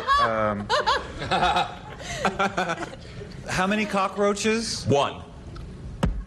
And 4 average slumlords. And a partridge in a pear tree. I would say I'll go, as I often have, with the cockroach. He says the cockroach has more legs than the slumlords. Agree or disagree? I will agree. The slumlords have more legs than the cockroach. No, because one cockroach has 6 legs. 4 slumlords, figure it out. Okay. Good for you, Pat, because you're playing O. Well, I'm going to go with Elaine to win. Okay, This will put you in the lead. According to Hallmark cards, Elaine, who receives more Valentines? Mothers, girlfriends, or teachers? Whew. How do you expect me to know this? Mothers, girlfriends, or teachers? Hell, oh, okay. I'd say the teachers because my little girl gives her teacher a card, and there are 30 other kids in that class. You'd have to have a hell of a lot of boyfriends in order to beat that. So at least have girlfriends and children. You don't have 30 kids, so teachers. That makes sense, doesn't it? Does it? Go with me. Yeah, I think it does. For the game? Yes. It does make sense. Teachers it is. You're right to agree. You get the square, you win the game, and you forge into the lead. Let's do that. Okay, so now we know that we got a real hot one going. Is she on the ropes? We will find out in a $300 game right after this. Make a lot of sense. Okay, Susan, you are a defending champ, and you're behind, 200 to 300. But you do get to start this game. Pick a Richard, star. please. Richard Klein, once again. Think of me as your guru. Go ahead. Dun, dun, dun, dun, dun, dun. Your dog is sweating, Richard. Yes. Does he sweat under his arms or through the bottom of his paws? Oh, I have a golden retriever. And, please, keep it down. And, under his arm, well, it's a she, and she gets real hot. Her tongue probably manifests itself on the paw. Says the bottom of the paws for this sweating dog. Agree or disagree, Susan? I'll disagree. The bottom of his paws it is. No, you should have agreed with Richard. Your opponent gets that square. Okay, Pat Lofton, pick a star for an O. Tom, please. Tom Wigan. In a recent survey of 17 and 18-year-old boys in the book Teenage Sexuality, did more of them want to have sex with a girl on their first date or only after they were in love? Whenever they could. What do you say, Jimmy? No. Whenever they could. I would say, well, on the first date. What do you say, Pat? I disagree. Only after they were in love. That's very Isn't that good. nice? You're There's perfectly hope. right to disagree. And that's according to, look, that's what they told the book. Okay, Susan. Gene Block, please. Right. Gene DeBlock. You missed this one, and Pat takes a big lead. Gene Rayburn, it's winter, and it's about to snow. According to the Handbook of Helpful Hints, what can you rub on your car's windshield to keep the snow from sticking? Now, a dill pickle or a slice of raw onion? Here's what I would do. Hold the mail. I'm eating the pickle and rubbing the onion on the windshield. That's what I'm doing. Okay, so you'd say you would rub the onion. Yes. I agree. Is her mic on? Okay. I could barely hear you, but she did agree, and yes, the onion it is. It's a slice of raw onion. Okay, well done. I'm moving my parking space, pal. Okay, you have been blocked, Pat, but it's your move. I'll try Leonard, please. Leonard Fry. Leonard Fry to block. No, Leonard Fry, for no particular good reason.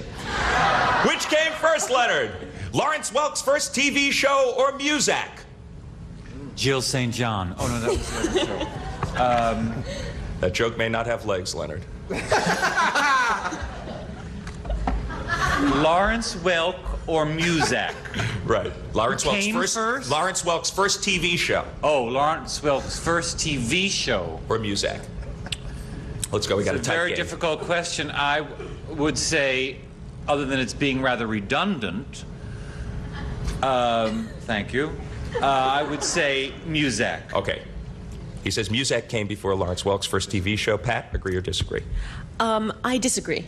Muzak it was. No, you should have agreed with Leonard. You should have agreed. 1934 for Muzak, Lawrence Welk's first TV show. 1951. Okay, Susan Riddle, you George are playing Flynn. X. This could win you the game. George Goebel. George, you grip your cork. You grip your cork. I do? Yeah. Then you slowly twist the champagne bottle. Now, according to the Wine Institute, if you're doing it properly, what should you hear when you succeed? A small pop or a sudden sigh? Well, it depends on how quick I need a drink. I mean, if I want out, no, you just That's good. They think I'm not knowledgeable. Some things I know. Give me an answer here. A small pop or a sudden You sigh? just do it so you don't lose half of the champagne. Idiots in a hurry. You're going to lose half of it. You know, you got to go like, pow, and you don't want to do that. So what you do like this, and then right here, and then you get the towel there, and it goes. And is that a small pop or a sudden sigh? A small pop goes out. What did he say? What did he say? What'd you say? He says yes. A small pop? A small pop. He says it's a small pop, Susan. This is for the game. Do you agree or disagree? I will agree. It's a sudden sigh. You should have disagreed. Oh, what? Very little difference, really, isn't there? Okay, your opponent gets a square and blocks you, and the bell means that time is up. That was the pivotal question. Pat Lofton, $375. You won it. Congratulations. Okay, it's very well done. Thank you. There is the Gene Rayburn escort service. We'll take you over there for your shot at the big money. I know you and I both felt it was coming down to that one question, and it did. There was very little to choose between, but you certainly have had a very productive little stint here. Yes, thank you. $32,575 for Susan Riddle. Congratulations. Okay, Gene Rayburn to you. Okay, John, congratulations to Pat. We'll be back with her and our 9 stars. Gonna go with the big money right after this. And now, here to play the super match is Gene Rayburn. Thank you very much. Here we go. Okay. This is your first time up here. How do you feel? I'm very nervous. No. Take a deep breath. That's nice. Much better. Take it again. Good. Okay. That gets a little oxygen. You relax. It's fine. You can win up to $30,000. Here we go. Steve, are you in there? Knock twice if you're in there. He's in there. We're ready.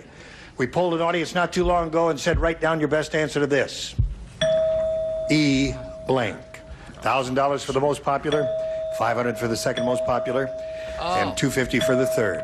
All right. Which of the 3 stars do you want to call on? One at a time. John. All right, John, give us a... E.T. E.T. is John Bauman's answer. Oh, so you have one now. Jimmy. Oh! Is it tough one? Whoa! What is Very this? difficult. Wait a minute, we have an answer. No problem, man. Yes, E. Purimus Punum.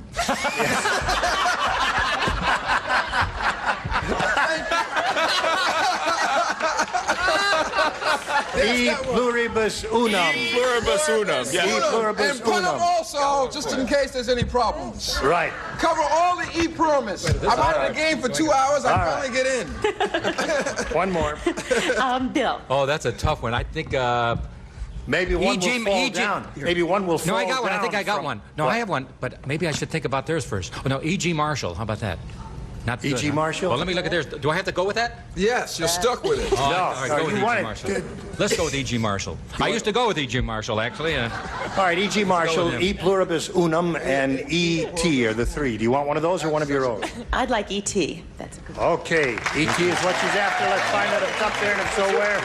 We'll begin at the bottom and reveal the $250 response. E for effort. Isn't that a winner? Okay. We weren't putting in much effort, so we couldn't think. Here we go with the $500 number.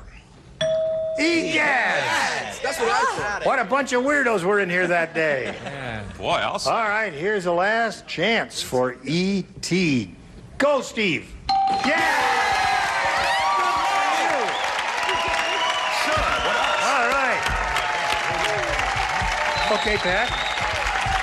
You're going to play the head-to-head match with any star of your choosing. And after you've made your choice, that star will reveal the hidden number. It'll be a 10, a 20, and there's 130 up there. We all hope you get it because we will multiply your $1,000 by that 30 if you get it. Time now to choose your star. Nancy. Oh, yeah. Oh. All right, Pressure's Nancy, on. time to reveal the number.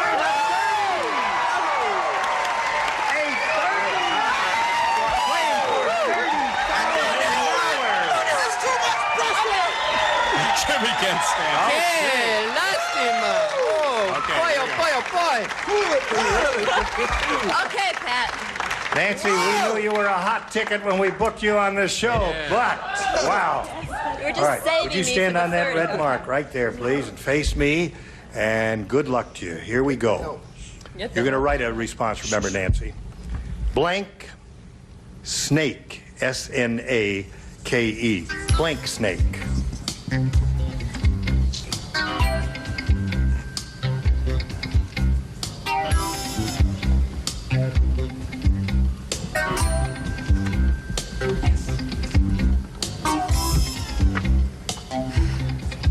In the slot? Yep, ready. She's ready. Gosh, we haven't had a 30 in ages here. We all hope you get this now.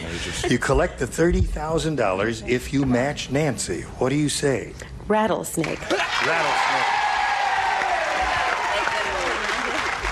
Nancy. Well, Pat, I hope that you have plans because you're going to be spending $30,000.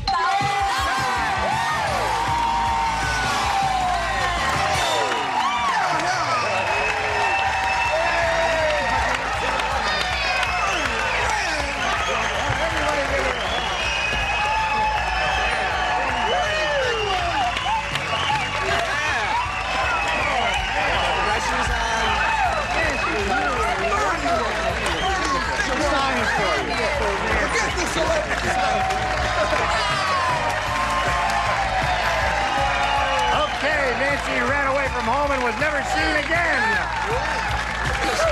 What's your total? $31,375. We'll be back with Nancy and the Stars right after this. Stars, thank you. You were wonderful. Thank you. Couldn't have been better. Gene Rayburn inviting you to join us Monday to see who might win $5,000 and a personal appearance on an NBC soap opera. You gonna have a nice weekend? Oh, definitely. John Bowman saying so long for the Hollywood Squares Match Game Hollywood Squares Hour. A member of our studio audience will receive the KitchenAid food processor.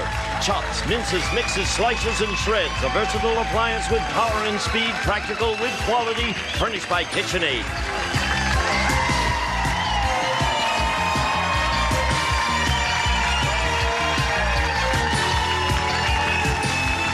This is Gene Wood speaking for the Match Game Hollywood Squares Hour, a Mark Goodson television production.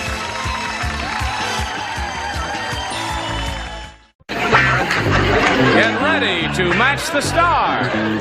Jack Carter, Brett Summers, Orson Bean, Louisa Moritz, Richard Dawson, and Betty White as we play the star-studded Big Money Match Game 74.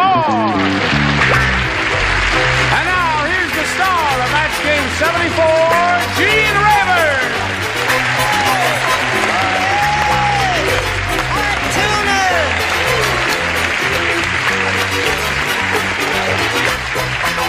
I thank you, Johnny Olson, and dear friends and gentle hearts. You know what that's from? That thank you. Huzzah! Huzzah! Huzzah! That's a high-class hooray for a person like yourself. Thank you very much. You're a very high-class person. All right, does anyone have anything to say? Belly button. Before we're taken away. Well, our opening cards, we wish Charlie good luck because tonight he opens on Broadway. Charles Nelson Riley opens tonight on Broadway. That's right, it's called God's Favorite. And we love him, don't we? We do love him. We wish him a lot of luck. And Helen and I are going to be there. We're going to his opening. That'll be nice. And Mark Goodson's going to be there, too. We're all going. Listen, why don't we all... Why don't you come on? Get on with the show. A group? No, let's talk about... No, let's get on with the show. He's not talking two players about here, Bob us. Marklin and Julie Harris. Hello, Bob and Julie. How are you? Hey, doing just fine. Okay? How much money you won? $350. Bob has won $350. Okay. And where are you from again? Sun Valley, Idaho. Sun Valley. Oh, that's right. You're the guitar player. Yes. Who goes down the slope strumming away there. All right. And Julie Harris. Are you ready? Yes, I'm ready. How did you do? Not too well the first You round. did, oh, you didn't get any at all, did you? No. All right. Your first round question is coming up in a moment or so. We'll see how you do in your first round. But right now, we're going to see how you do with this. All right. We're ready now to finish round one. Bob, here it is for you. The coach said to the basketball player, son, you need glasses. That's not a basketball you're dribbling, it's a blank. What? The coach said to the basketball player, son, you need glasses. That's not a basketball you're dribbling, it's a blank. Oh, Just put it right in the slot there, and away we go. That's not a basketball you're dribbling. That's a... It's a mother-in-law. Yes. Okay. That's not a basketball. I don't believe I'm as well as I used to be at one time in my life. Really? No, Is there I don't something think we so. can do for Yes, you? there is, as a matter of fact. Thank you, your wife is here. Oh, yes. Well, I'd do the same for her. Oh. She'd rather you didn't. Brett, Betty and I are killing time here. Try waiting for you because you're such a dummy. No, darling. I'm a very heavy thinker. Oh, I see. No, you're not a dummy. All You right. can speak plainer than that. Now we go to Bob Marklin. Coach said to the basketball player, son, you need glasses. That's not a basketball you're dribbling. It's a... Football? A football. I guess it would be hard to dribble a football, wouldn't Yeah, it would go end over end. It would punt a lot. Yes. What did you say? Well, I happen to know he plays with a strange team, not the Lakers, the Fruiters. He was dribbling a cantaloupe. A cantaloupe. Okay. And you cantaloupe with that. Right. Brett? How blind was he? He was so blind, he was playing with one of our players. One of our players. Dribbling one of our players right down the court there. Okay, Horace, it's up to you. Listen, you kids will like it better once you get home. Naturally. Go, Horace. I was going to say a 16th century porcelain vase. However, I said a football. A football. Okay, Bob, you got one. If he wins, I want to kiss his wife, not him. What do you say, Louisa? Well, I said he was dribbling a seal. A seal? Seal, good choice, Lisa. Now listen. Now, I've put up with this all week, and I've never asked you to explain any one of your answers, but I think we ought to have an explanation She for meant that. she meant a Christmas seal. She's such a good kid. No, what is it? Santa's going to come and Now, take her away. leave her alone and let her explain it. No, you know when seals play around, so I figured maybe he found one on the team, and maybe... Don't explain it. Don't explain it. That is true. All right. Now, Well, they probably couldn't find a walrus. I didn't know seals played around, did you? Well, I certainly didn't. Well, that's what she said. I've wasted a lot of time throwing fish to the little devil. I've been taking him away for the weekend. What did you say? I said watermelon. A watermelon. Yeah. That's good. Okay. Look, two people thought that was a good answer. Now, wait a minute. That's two more than they Football thought of is yours. the answer Bob Marklin is looking for. He's gotten it once. What do you say? I said a head. Oh. Really? Put it over the seal. That's a woman who says she Would the loves s- animals. Yeah, that's right. When the seals and the heads go to the same Yes. section. Let's play basket head. All right. Now, here we go with round two. Julie. I'll take A again. A. Last time you did not match Nothing. anyone, so She's that an means ex-winner. everyone plays. The Tin Man Yes. walked up to the mechanic and said, "You got any oil? My blank squeaks."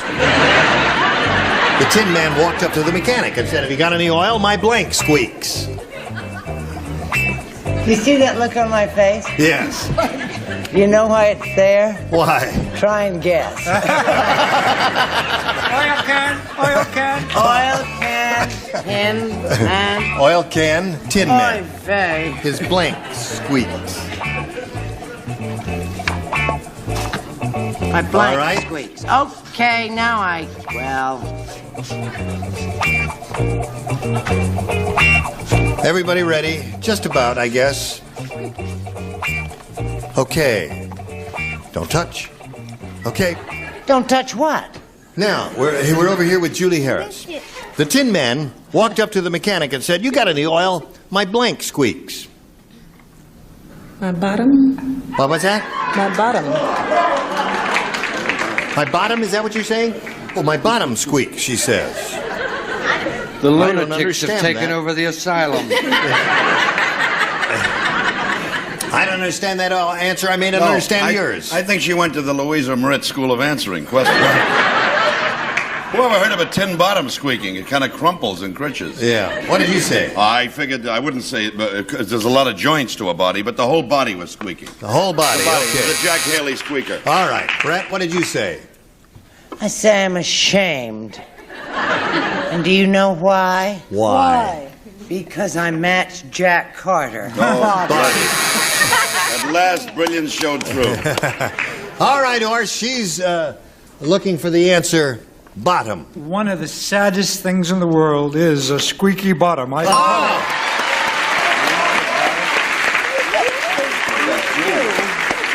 really surprises me. I thought people were going to say elbow, my joints, and, you know, things, and my neck squeaks. And what? I got it. I'm afraid to ask. What have you got? You know when you move things, Yeah, yeah. right? So he said, my joint squeaks. Oh, I see. That's what I said. I didn't know how to write it. Okay. All right, so there's 1-1, and now what are we got from you, Richard? I'm sorry to say, his limbs. His limbs squeak. His extremities. I'm trying to cover all areas for you, darling. How about you? Your full mention. Well, I was going to say head again, but I thought you'd be rude again. Yes, with me. naturally. So, but if you've ever read the Oz books, it was his jaw that squeaked. That's right. It was. You're really. absolutely right. That's what he needed the oil for. Out of the elephant road. Okay, now, Bob. Dog, too. 1-1. Very good. Very good. 1-1. 1 is all you need to win the game, Bob. Here we go. Stanley. Stanley. Could I have this dance? No. Sorry, my card is full. Did you check my oil? Stanley the accountant has a part-time job at the burlesque show. He's in charge of counting the blanks.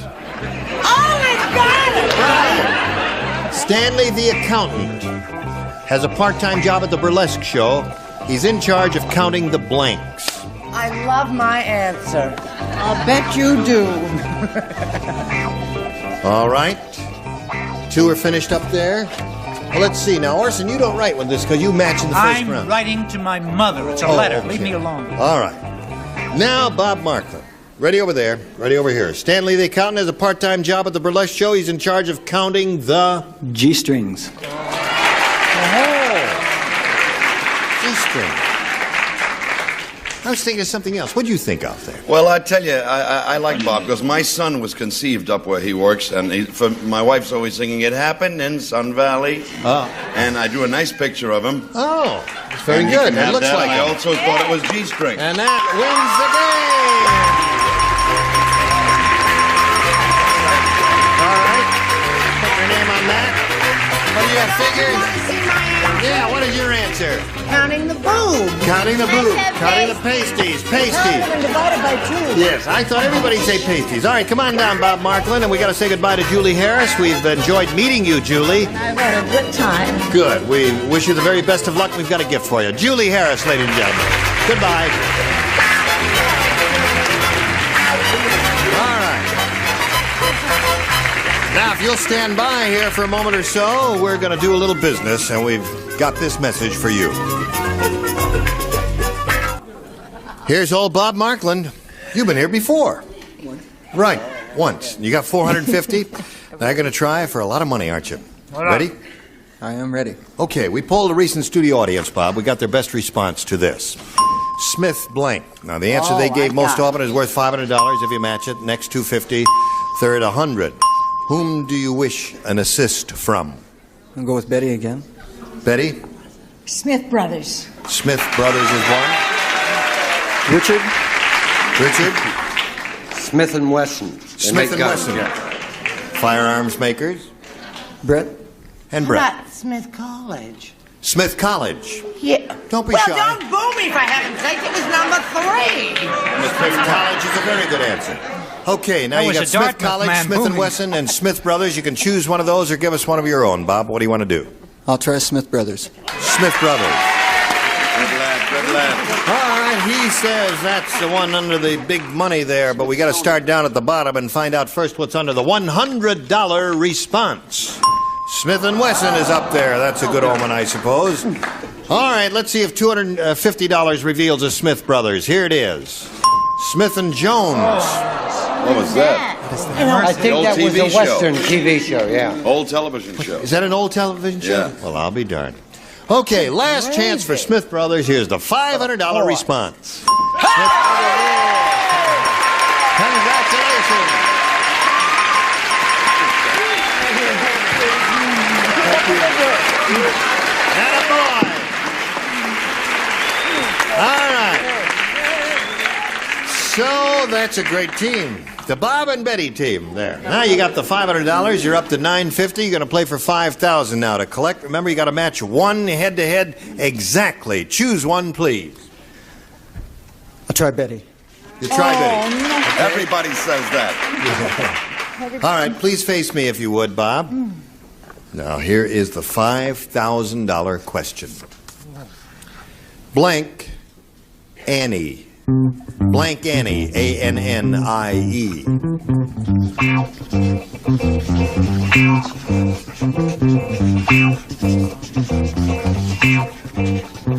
Now, Betty's finished, Bob, and we ask you to give us an answer which you think will match hers. Blank Annie. Little Orphan. Little Orphan Annie. All right. Now, I guess I'm going to have to restate the rules here. Little Orphan Annie is what he says, and we call on Betty right now. Remember, this has to be an exact match. May we see your response, please? What's that? Oh, if Orphan Annie comes up, it's all right? All right. How about Little Annie? How about Big Annie? Oh, how about Orphan Annie?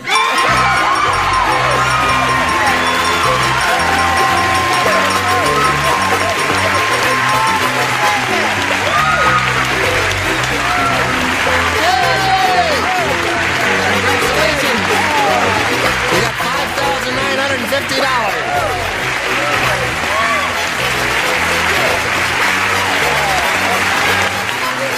I think your friends have spent the money already. I'll take it the wife up. Terrific, Bob. Wonderful.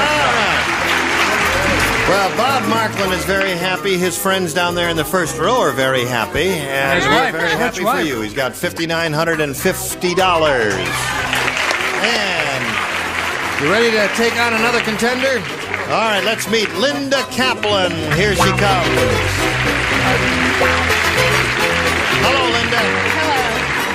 Okay, get back up there, Bob. You know Bob Markland? Yes, I do. And he's very happy and excited. And while he's cooling down a little bit now, Linda, we'll ask you to tell us about yourself. Well, I was born and raised in Las Vegas, and I Yes. live there now, and I go to the University of Nevada there, and I have a little boy, 3 years old. Okay, Linda, it's nice to have you with us.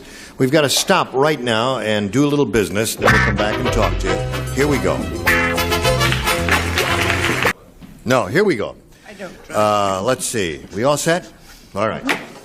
Linda Kaplan, please make a selection. B, please. B. The challenger says she wants B, and here we go. The psychiatrist said, I have to treat my next patient inside a refrigerator because he thinks he's a blank. Honey, you're home free. That's She's had a little couch time, so these questions are very easy for her. As they are for all Yes, of us but who've with had.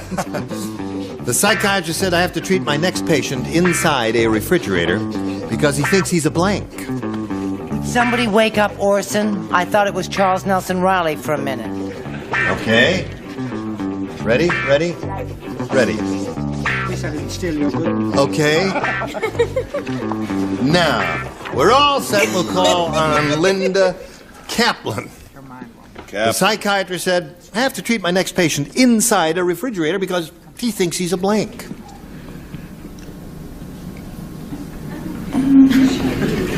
Turkey. Linda, you say you go to college? Okay, well, she can do her sophomore year over again. What the heck? Sure, then she'd be classmates with Louisa. A turkey. She said a turkey. Gobble, gobble. Yes. Psychiatrist said to his patient, what do you do for a living? He said, I'm a garage mechanic. He said, good, get under the couch. Get under the couch. Under the couch. Get out of town. All right, show the answer. I said he was an ice cube. He thought he was an ice cube. Ice cube. Okay, Brett. I love it when Betty White turns into a female dog, if you get what I mean. I said, thought he was an Eskimo. An Eskimo in the refrigerator, huh? Yeah, Okay. Mo me? That's a terrific answer. You want to go with the girls. She'll get you in the parking lot later. What do you say? I'll tell you the truth. I'm not crazy about my own answer. A bottle of milk. A bottle of milk. All right. Have to treat the next patient inside a refrigerator because he thinks he's a... Excuse me, turkey is what she said. Would you mind finishing your dinner before you come on the show? Well, usually I put in the refrigerator ice cream cones. Oh, is that adorable? Ice cream cones. Ice cream cones. Okay. I don't care. Anything you say, dear. That's not Compared bad. to seal, it's a brilliant. Yeah, right. Have you got a winner there? Oh, that I had turkey. Ice cube. Ice cube.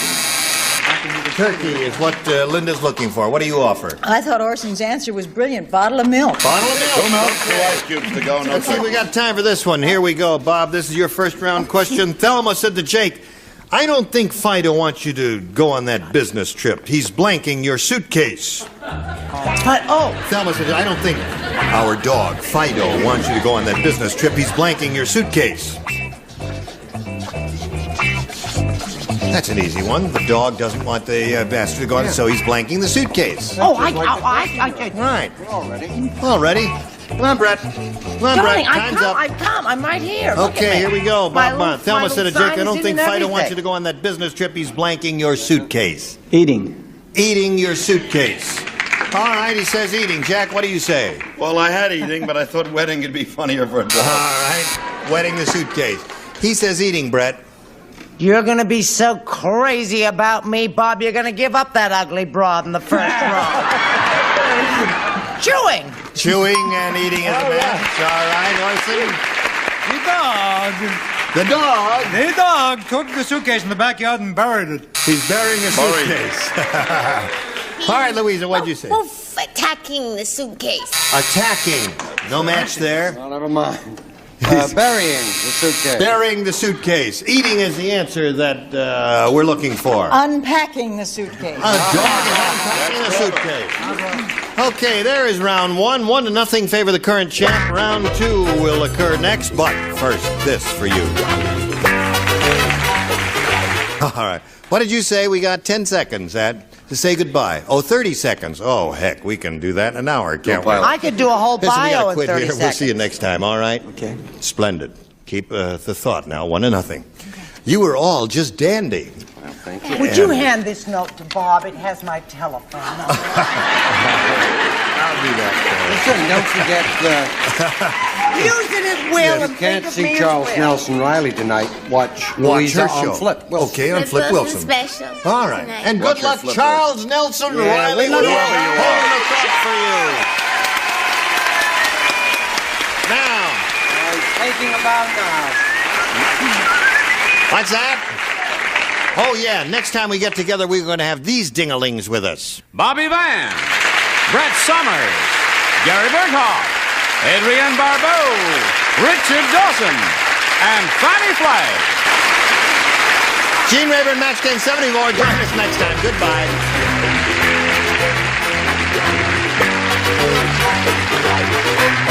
This is Johnny Olson speaking for Match Game 74.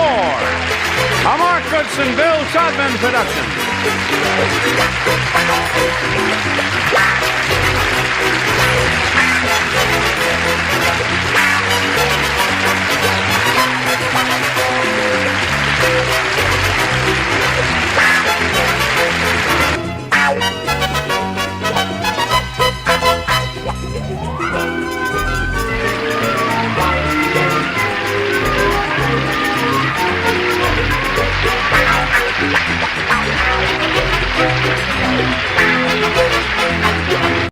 Get ready to match the stars from Lou Grant, Robert Walden, Brett Summers, Charles Nelson Riley, Judy Landers, Bill Daly, and Marsha Wallace as we play the star-studded Big Money Match Game. And now, here's the star of Match Game, Gene Rayburn.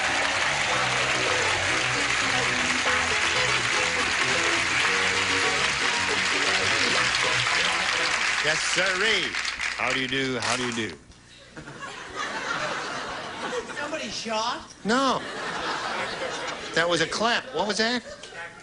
They smack their gum? Wow. Are you a homogenous group? B'nai B'rith Youth? Okay. Would you yay it up a little bit for Donna Uzelak and Marcia Dupree?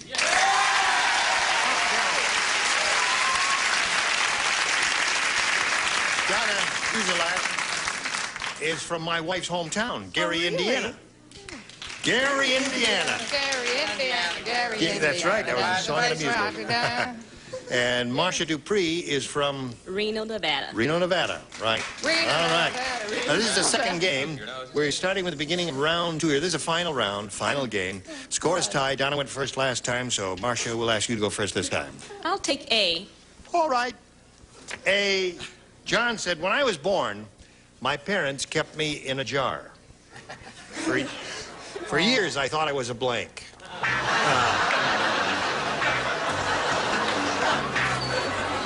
Now we're ready. John said, when I was born... Wait a wait. Ready? When I was born, my parents kept me in a jar. For years, I thought I was a blank. A pickle.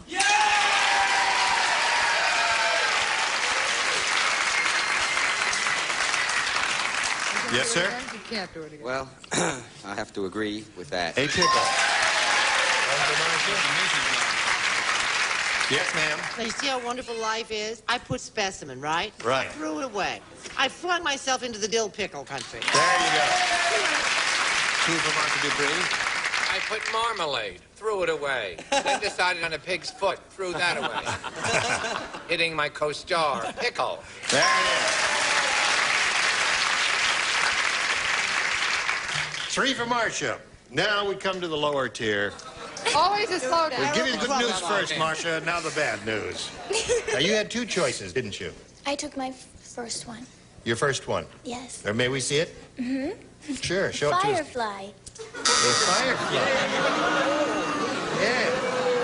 Put him in a jar and catch him. Catch the fireflies, put them in a jar, torture them to death. Deep. Oh, That's dude, terrible. that's deep. Yes, right. Very deep. Light up the whole We used to do that neighborhood. in Iowa. We used to catch them all and put them in the jars and light them up. Yes. Well, you must have had a real exciting childhood. Yeah, that was it. I was going to say mason jar, but that was a bad joke, so I said that dill pickle, so that's okay. Dill pickle. Oh, yeah. I'm still ruminating on the firefly. That was Firefly. very deep, Right. dude. We're talking deep now. That's you know where I'm right. coming Deep from, is my right. friend? Yes. I didn't throw anything away. I would have liked to have thrown him away, but I couldn't, so I just threw a pickle to begin with. All right. All right, Donna. 5 to tie, 6 to win. Ready, folks. Here we go. Sarah said, I'll never go out with a baker again. All night long. Oh, no. All night long, he tried to put powdered sugar on my blank.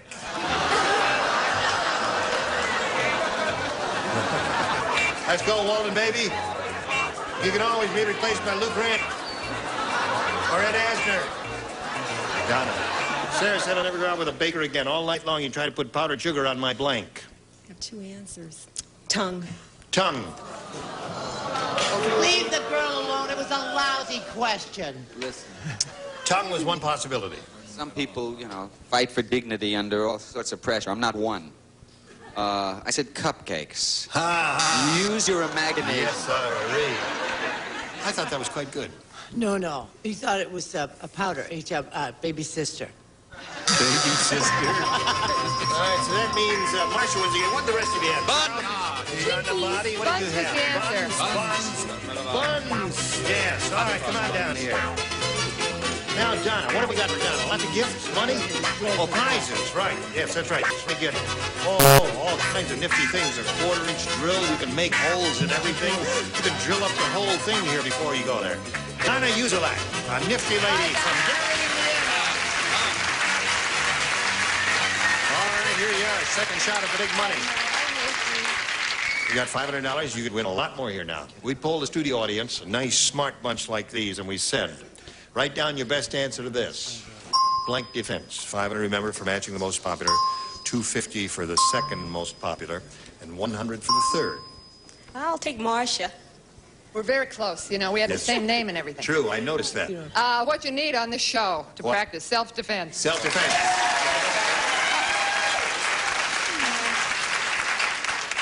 Brett. Did she say Brett? She said Brett. You know I'm blonde, and I can't see that far. Okay. Oh, very good. Now, something's just come to me. I'll just give you a minute here. Sure. Civil defense.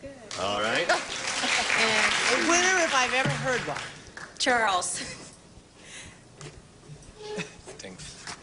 Next time I try and help you. Air defense. Air defense. That's a good one.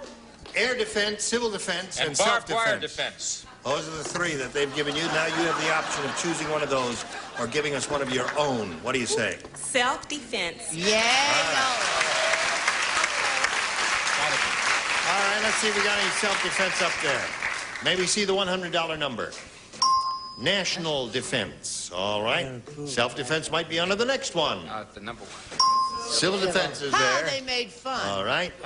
Last chance for self-defense. Here we go. You got it.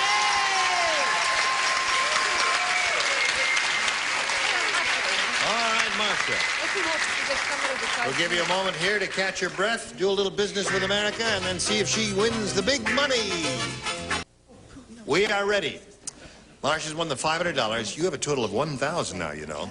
And that means the least she'll play for is 10 times the $500 she just won, or $5,000. However, if you get a good lucky spin of the star wheel, you'll double it up and play for $10,000. Come with me, my dear. Grab that peg. Can you reach that one? Give it a spin, and here we go.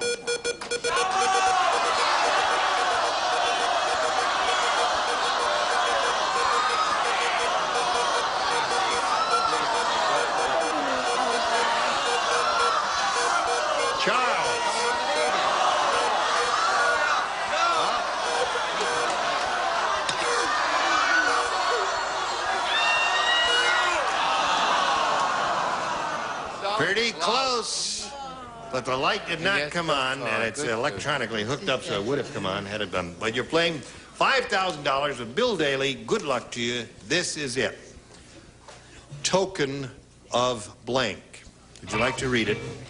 There it is. Would you like to read it here? There you go.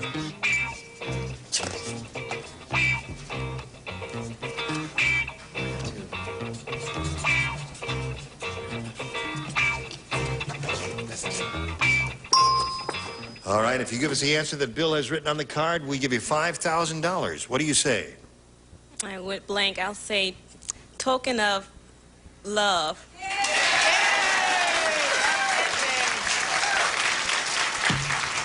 I don't think you went blank. I think that's a pretty good answer. Token of love is a familiar phrase in the English language. What did you say, Bill? I'm sorry. I wrote love down over here, but I didn't go with it. I went with token of affection. I'm sorry. Token of affection, another familiar phrase. That's twice that happened to Both her. good responses. You have a total of $1,000 and our best wishes. Ira? There you go. Thank you. Goodbye. Now let's bring on Gail Edlund and Ed Burrow. Here we are. Hello there. Hi, Gene. We're happy to have you here. Happy to be here. You are not nervous? You are not nervous. You got a good luck token there with you. Gail Edlund, tell us who you are and what that gadget is and all that. This is my lucky Buddha. A lucky Buddha. Uh-huh. And my mother took it to Vegas to win, and she lost. Oh, but you're going to change all that here. All right. Where are you from, I'm Gail? from Sacramento originally. I'm from Southern California. And I'm a homemaker. I'm married, and I enjoy racquetball and tennis, and someday I'd like to write a novel. All right. Just start banging away at the typewriter. That's the way to do it. One page at a time. Ed, tell us about you. Well, I was born and raised here in California. I'm married. My wife's named Jessica. My son's Scott. I play a little golf in my spare time, and the rest of my time, I'm a detective for the Los Angeles Police Department. Okay, welcome to you, sir.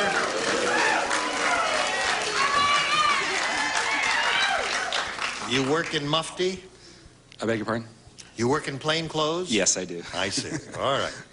I've seen him in my neighborhood. Just want to make sure he's not packing a rod, that's all there. All right, here we go. Gail, A or B? A. A it is for Gail. Dan said, I've got the world's toughest job. How tough is it? How tough? is it? Job. Is this a very tough job? Or I love the unity. I love the way you speak with one Did you say voice. tough? Yeah, tough job. I'm Blank's marriage counselor. Tough job. The world's toughest job. I'm Blank's marriage counselor. It's an easy one. Why don't you just sit him right up here, you see? What does that mean? Here we go. I've got the world's toughest job, said Dan. I'm Blank's marriage counselor. President Carter's. Oh, the sweetheart. There's a man who has a happy marriage if I ever saw one. Yes. Why would he need a marriage counselor? Who knows? Oh. Maybe she knows something that I don't know. Yes? What's it say? Don't use under any condition. That's a cheap Buddha. Yes. But it may bring her luck. One never knows. Well, so it hasn't far, so far. It hasn't been working. It didn't give her a good answer. I don't understand your answer. You mean his marriage, he's got a good marriage counselor, and that's why his marriage is so good? Is that your reasoning? Oh, yes, of course. Take one. Anything you That's say. Okay, Bob. What do you say? Let's get on with it. I missed it by one administration. Would you believe I said Mickey Rooney? Mickey Rooney. Thanks. See, the idea is, Mickey's been married 7 times. We were looking for someone who's had multiple marriages. La Gabors. The Gabors. The marrying Gabors. Elizabeth Taylor, Hilton Fisher, Todd Wilding, Burton Warner. Ha! Aha! You got it. And a partridge in a pear tree. All right, Judy.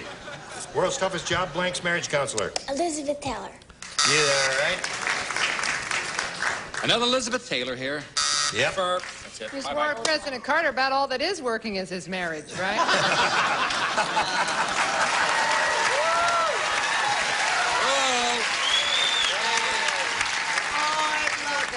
She waited for that one. Yeah. Easy. Yeah. Mickey Rooney. Mickey Rooney. 7 times world's champ. All right, Ed, you stand by for your round 1 question. Now this for you, if you please.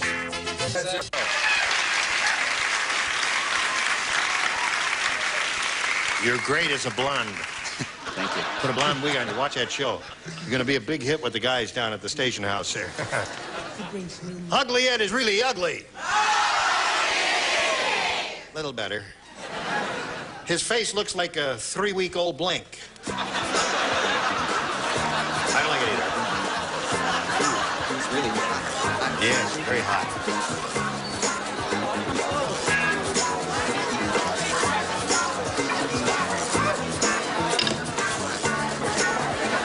Anything, it's a round 1 question. First thing comes to your head, put it down on paper.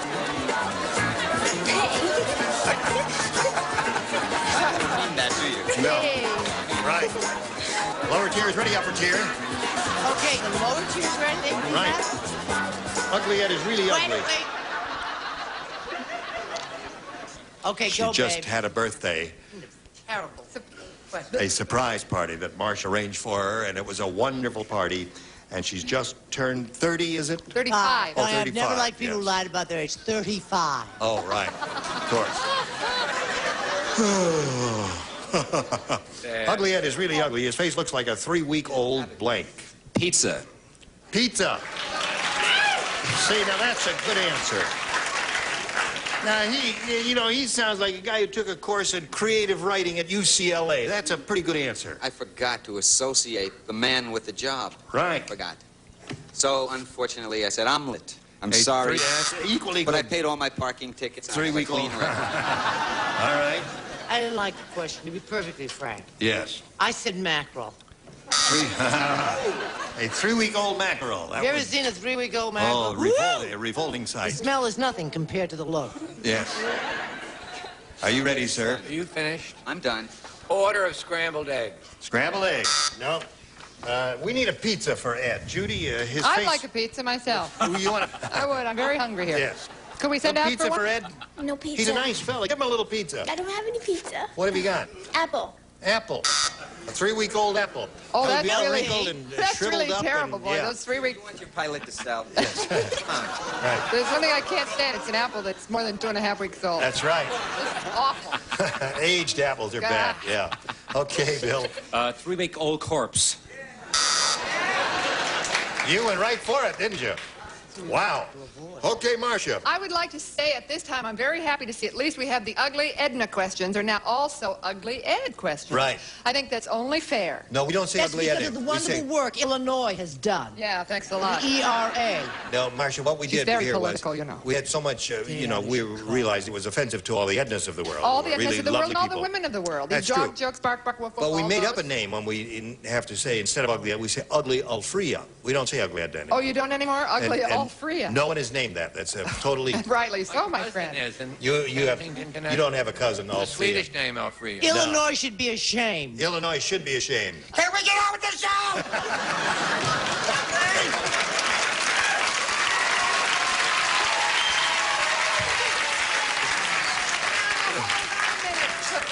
I thought Marcia and I were carrying on an interesting dialogue. Topical Right. dialogue about Yes. things of import. Would you like to continue? Also, I was trying to cover up my really rotten answer, omelet. Goodbye. Omelet, goodbye. All right. You stole So, it. here we go. We go to round two. Score is tied. Gail went first last time. So, Ed, you go first this time. I'll take B. B for Ed Burrow. Be again. B for Buddha. Yes. Did you hear that Smokey the Bear got fired? How fired was he? How fired was he? I'll tell you how fired he was. Fired up. He got fired. It happened right after the forest ranger caught him blanking a camper. He was blanking a camper, whatever that means. What kind of camper? Camper personal or camper? No, someone out of there in the woods. Yeah. Camper goes to a vehicle. Yeah. A camper is a vehicle, right. Have you brooded over it sufficiently? Listen, if you don't like it here, you want to go to Hollywood Squares? Here we go. All right, Ed. Did you hear that Smokey the Bear got fired? It happened right after the forest ranger caught him blanking a camper. Tinkling on? What did he say? Puts the fire out. That puts a fire out, right. What did he Tinkling fire on a out? That's a good camper. answer. Right. That's good. Tinkling on a camper. Oh, I didn't make the association. Doesn't this blow your cover being on close-up on television? I mean, it's really... No, that's all a mask. Yeah, that's not the real Ed Burrow. Yeah. I said licking. Licking a camper. What do you want? Trying to wake him up out of a tent. What do bears do? They really love to do more than anything else. Hug you. Tell us, Annie, Rat. They like to hug you. Squeeze. Squeezing. Squeezing a camper to Right. death. Right. And then tinkling on them. All right. I said the popular favorite, smoking grass with a camper. Caught you at last, Smokey Bear. Know you for what you are, Judy. I said he was smoking with the camper. Smoking with a camper. They fired him. All right, Bill. I went for stomping out a camper. Stomping out a camper. Get that fire out there! I have to work on this. That's right. Marcia? Gene. Oh, darling. I thought for a minute I matched Judy, and that was really going to alarm me, but it didn't. I didn't exactly match her, but I sort of did. He was smoking an actual camper. Smoking a camper. Well, you Just never know. You know, chopped you him never- up, rolled him up in a little paper, and there he was. All right.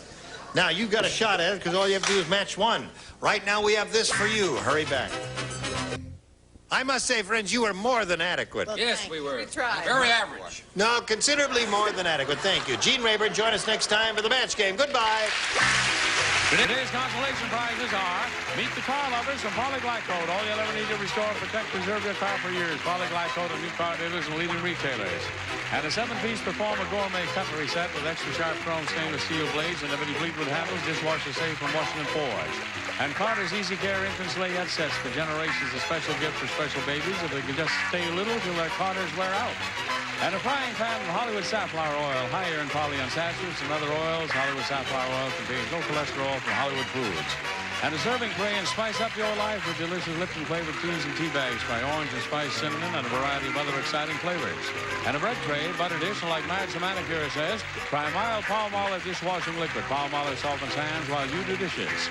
And a leather tote and Unicap M from Upjohn contains 11 essential vitamins and 6 key minerals, including iron and zinc. Unicap M, because you need minerals, too.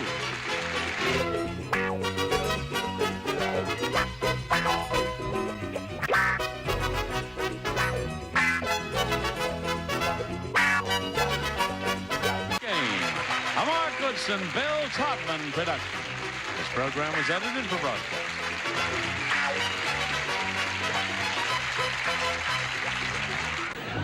Get ready to match the star.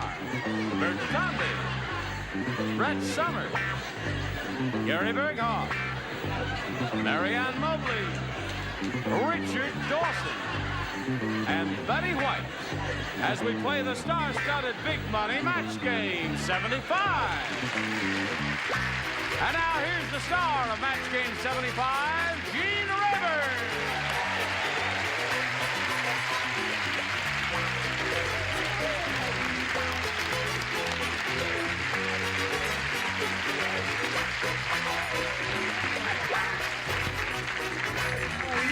I went on a fishing expedition. It was terrific. Thanks. Who put my microphone down there? You did that, you rascal. I cannot tell a lie. Yes.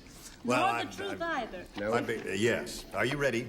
I think so. Okay, are you? Yes, sir. Good. How are things going on Tattletales? Very well, thank you. Splendid. In most markets, you know, your show follows my show. Yes. In my market, it does not. In your market? You're on at 11 o'clock Where in do the you shop morning. at? Safeway? I don't No. know. Oh, The Boston. A&P. Sorry. In Boston it Yeah. doesn't? We're on when in Boston? 11 a.m. In the morning. Yes. No mention of one of the #1 shows on the air, MASH. Which one is that? MASH. Following Yes. Good Time. This is just daytime shows. How soon they Tyler forget. Moore's in Chop Yeah. River. It's a plug in there. All right. I'd like to say that my show, Masquerade Party, is #1 in Guam. All right, let's like say to hello to say our that, two but it's players, number Terry two. Ferrari and Jim Somerset. How are you today, Terry? Terrific. She's our current champion here. It's $1,550. And she's being challenged by Jim, and we have no score. You had your question, and you didn't do anything with it, or nothing happened for you. Correct. And your question is about to come up, right? Middle of round one. Okay, we'll pick up from that point right after this message. Okay, here we go with the first round question for Terry. Let's see how she does with it. The Tidy Bowl man said, I got this job because I had previous experience. I used to work in a blank. The Tidy Bowl man said, I got this job because I had previous experience. I used to work in a blank. Well, it's entirely up to you, creative people, actors and actresses all. Use your imagination. I can do Lady Macbeth, but I can't answer that question. I can't spell my answer. I know what I want to say. All right, Well, honey, I'll tell you. I'll help you spell it. No. Whisper to me what you want to say, and I'll help you spell it. Watch me here. You'll see where I'm heading. All right. Is that right? I hate that too. Yes, perfect spelling. No, that's not. No. Is that not right? That's wrong. Oh, wrong. I'll spell it for you. Gee, thanks, Teach. Hold the card still. He Hold the can't even hold the card. card with a spelling. You come here often, do you? You're a big fella, aren't you? There it is. I really like this It's suit. true what they say about you Hollywood types, isn't it? Okay, everybody ready? Now we'll come over here to Terry for what happened to the question. Anyway, Here where it was is. the I question? have it. Oh, there's the question there. Read it to Tiny Terry. Bowl Man Those said. Hollywood types. The Tiny Bowl Man said, I got this job because I had previous experience. I used to work in a blank. Okay, Well, Terry, I how do think you, Gene will how do you fill say, in that blank?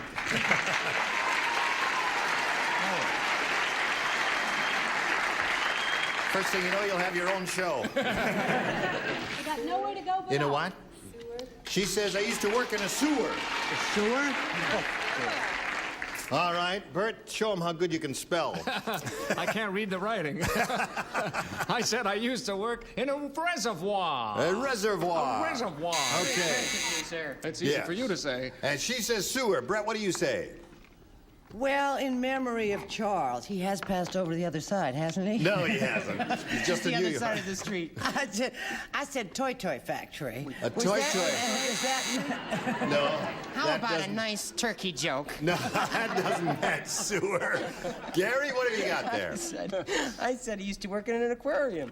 In an aquarium. Yeah. Well, that's a place with a lot of water. Okay, the answer In a she's aquarium. looking for. Because I had previous experience, I used to work in a sewer. She said, what do you say, Marianne? Well, I said the same thing, just a little differently. I said in the Los Angeles Sanitation Department. And that's sewer. No. Oh, now, wait a minute. That's also garbage collection. It could be any number of other things. Put your hand down and shut up. All right, Richard. Oh, and I thought that was very clever. Yes, it was. Certainly was. Nice try, but no cigar. I see. Now, Richard. Well, how many people have been in front of me? 4 people, huh? Yeah. I think it's about time that we got something going for Terry. Let me think what I've got.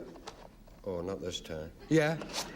Sewer. There's one for you, Terry.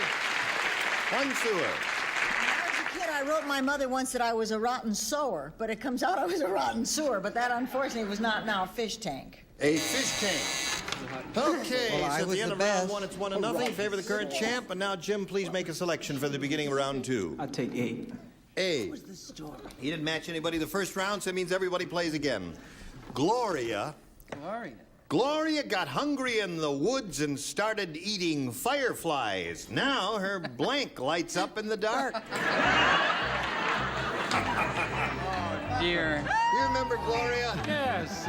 It's a sweet girl. Gloria was all right. I need to She speak to looked you a about little bit like Marianne. Last time I Yes. saw her, she was a little lit. Right. Walking right through the woods there. Got hungry and started... Fireflies. Gloria got hungry in the woods, started eating fireflies. Now her blank lights up in the dark. Isn't that a cute question? Yes, it's a darling question. Listen, when you eat that many fireflies, anything could light up. Really? Ready, She Gary? talks so funny, I can't Jim understand her. Somerset. Gloria got hungry in the woods and started eating fireflies. Fireflies. Get that man some Orifix.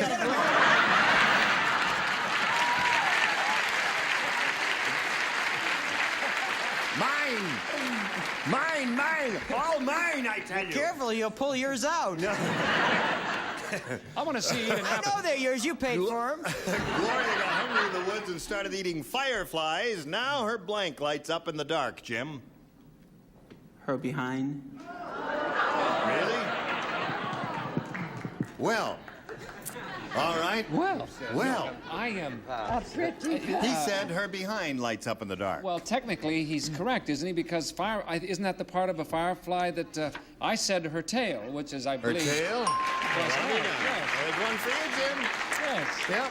Okay, Polite Brett. answer. Look, you can't see the forest for the trees. Those are trees there on that sweater. Lost his reindeer. I said navel. Her navel. That's good. That's good, my dear. I suppose. Don't you boo me. That's good. Leave that lady alone there. Gary? Ho, ho, ho. It was Christmas all year. Her bust. Her bus. Oh, that must have been a lovely sight. What do you say, Marianne? Well, now listen, everyone knows that her ears light up and then she twinkles them. I mean, she twirls them. Really? Twirling Now, wait a ears, eh? minute. If you don't brew Brett, Yes, you she's got can't the same brew problem. me. Orifix for 2, please. Okay. Girl, what'd she do? Swallow? She's now her blank lights up in the dark after eating fireflies. If she wears clothes, you wouldn't see her derriere, would you? Be Who said honest. she wore clothes? Well, she does. No, her nose. Her nose lights up in the dark. She also did a very good impression of Jimmy Durante. No doubt. Well, with I that just sort of thought thing. I'd point that out. Her blank lights up in the dark. He says behind. What do you say? Well, that all those others are old wives' tales. Her nose lights up. No. Well, we got 2 noses there. So that's 1-1 in the middle of round 2. And now this message for you.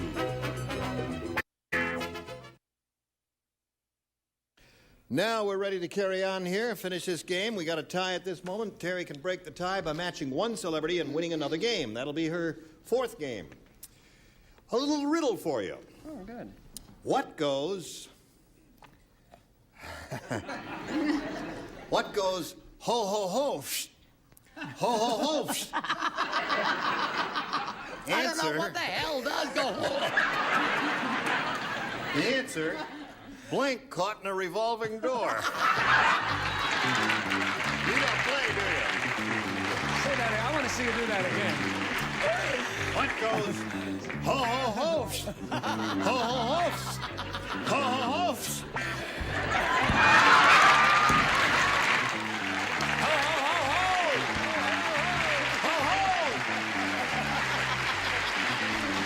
Are they still there? They didn't fall out, didn't come loose? Right an answer there. It isn't Toscanini, is it? That was true. You sure Gene Kelly started like that? That's Yeah, right. Now, my next dance. Would you like to see fifth position? How about that? Oh, that's sixth? Yeah. Are you ready? I'm just doing all of this. All right, here we go. Terry Ferrari, a little riddle for you. You have to do it? No. Yes, I do. One more time. What goes ho, ho, ho? Ho, ho, ho. The answer, blank caught in a revolving door. I'll have to go with Santa. Santa Claus. Caught in a revolving door. There's a couple of other answers there. What do you say? Really? Yeah, I thought about Toscanini or whoever, or Henry Jaffe, but I came up with Santa. Santa Claus. That wins the game. What else have you got there? The Jolly Green Giant? No Jolly Green Giant? Lie down. Okay, Jim, we've got to say goodbye to you. We thank you for being with us. We've got a gift for you. The best of luck to Jim Somerset. So long, Jim.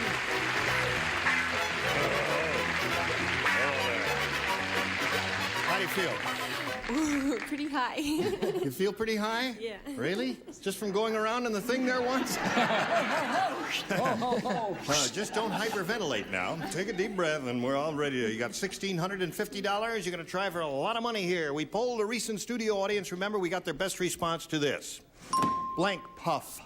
Now, the answer they gave most often is worth $500. You got to match it, though. If you don't match that one, you match the next one, you get $250. And the third, $100. Whom do you choose? Richard. Richard. She chooses you. Something that Bert and I use on the street, a powder puff. Powder puff. Wait a minute. Okay. And Bert. you choose the powder puff, yes. fellow. Yes. I was going to say Huff and Puff. Huff and puff. Huff and Puff. Okay. Now I wish I hadn't. Betty. Betty? Cream puff. Cream puff. So you got Huff and Puff, Powder Puff, and Cream Puff. Do you want one of those, or do you want to give us one of your own? I'll have to go with cream puff because that's what first came to my mind. You thought of Cream Puff right off the bat. All right, that's the one she's looking for. Betty White's suggested answer. Let's find out if it's up there, and if so, where. First, may we see the $100 response? Cream Puff, right off the bat. Well, that surprises me. I really thought that was going to be the $500 thing. Powder. You think powder's going to be up there? What's in the number 2 slot? Huff and Puff. That surprises me. And you think Powder Puff is in number 3? All right, fine. Here we go. Let's see it. All right. Okay. You don't have to be smug. Who gave you Benedict Canyon? Yeah. And Chester All right. Arthur. Now you're going to play for $1,000, Terry. And remember, you got to match one of them. Which one will it be? I'm going to go with Richard. All right, Richard. Here we go. Face me. And here is the $1,000 question. Blank Frost. F-R-O-S-T.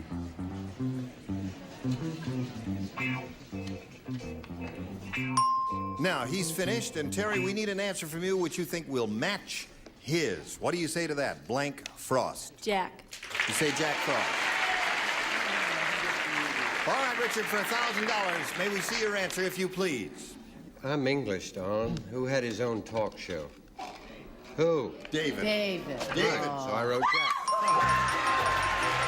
Congratulations. Go over and give him a kiss.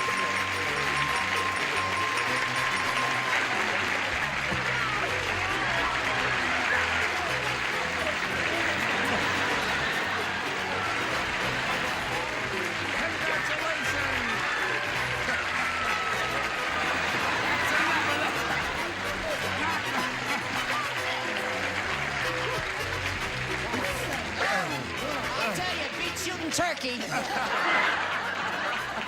Now, Terry, you've got $2,750. Are you ready to meet another player? All right, bring on your challenger, Dolly Pressler. Okay. Hello there. All right. Well, don't move it once the lady's aboard the merry-go-round. You know Dolly, Terry. How's Dolly Pressler today? Just fine, thank you. Good. Where are you from and all that? Well, I was born in Canada, and I've lived here for 13 years, and I live in Redondo Beach with my fantastic husband and our 16-month-old baby boy, and I'm a part-time medical assistant. Good luck to you here, Dolly. It's a pleasure to meet you. I brought my friend. What is that? I brought my friend. Is that a little good luck omen for you? I'm hoping he is. What's it called? Or he? I couldn't bring my rubber duck, so I thought I'd bring my furry duck. Oh. Let's just hold it up here. Oh, there goes the luck. There's a little furry duck that she thinks is going to bring her good luck, and we'll find out if it does or not right after we find out about this message of interest. Oh, there you are. All right, now, if you're all set, I got your thing is crooked there. Let's straighten that out. Okay, now push this button here and ask Dolly to make a selection. B, please. B, we go again with a brand new game. The rabbit said, "Woe is me. I had an accident with a porcupine, and now it hurts when I blank." The rabbit said that. Had an accident with a porcupine. Now it hurts when I blank. Come back. Come back, little Sheba. Oh, I don't like these rabbit questions. Yada-ba-da-da-da-da. Question, will you? Okay. All right. Now, this group is ready, and that group is ready. All right. Group Dolly Pressler. The rabbit said, "Woe is me. I had an accident with a porcupine, and now it hurts when I... Sit. When I sit." Well, I guess she thinks he backed into a porcupine. Yes, well, I think he definitely got it there too, but it hurts even worse when he hops, because you come down harder. Oh, yeah. Whoa, that's smart. Very bad. What do you say? Well, I didn't know what kind of accident you meant. Well, I hung on the hop. Hop, okay. We left that to your imagination. Gary? You know the old Abbott Costello routine where you used to go... Yes. I remember that. Do you remember that? I remember it so well. I was... You see hops, too. A lot of hoppers here. Are you a hopper? We've got enough hops here to open a brewery, haven't we? There it is. Okay. I had an accident with a porcupine. Now it hurts when I sit, is what Dolly said. And most people are saying hop. What are you saying? Is there anything that says you have to stay on all week? No. You can bail out after 3 shows, multiply. And now it hurts when I multiply. Apparently that's the audience's favorite answer. And now we'll find out what we've got here for Terry. Grandma said... She said... "Oh, my life with Grandpa was dull, dull, dull, dull, dull. Until I put blank in his hot chocolate."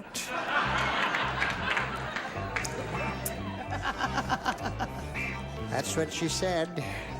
Dull, dull, dull. Till I put blank in his hot chocolate. That doesn't make sense.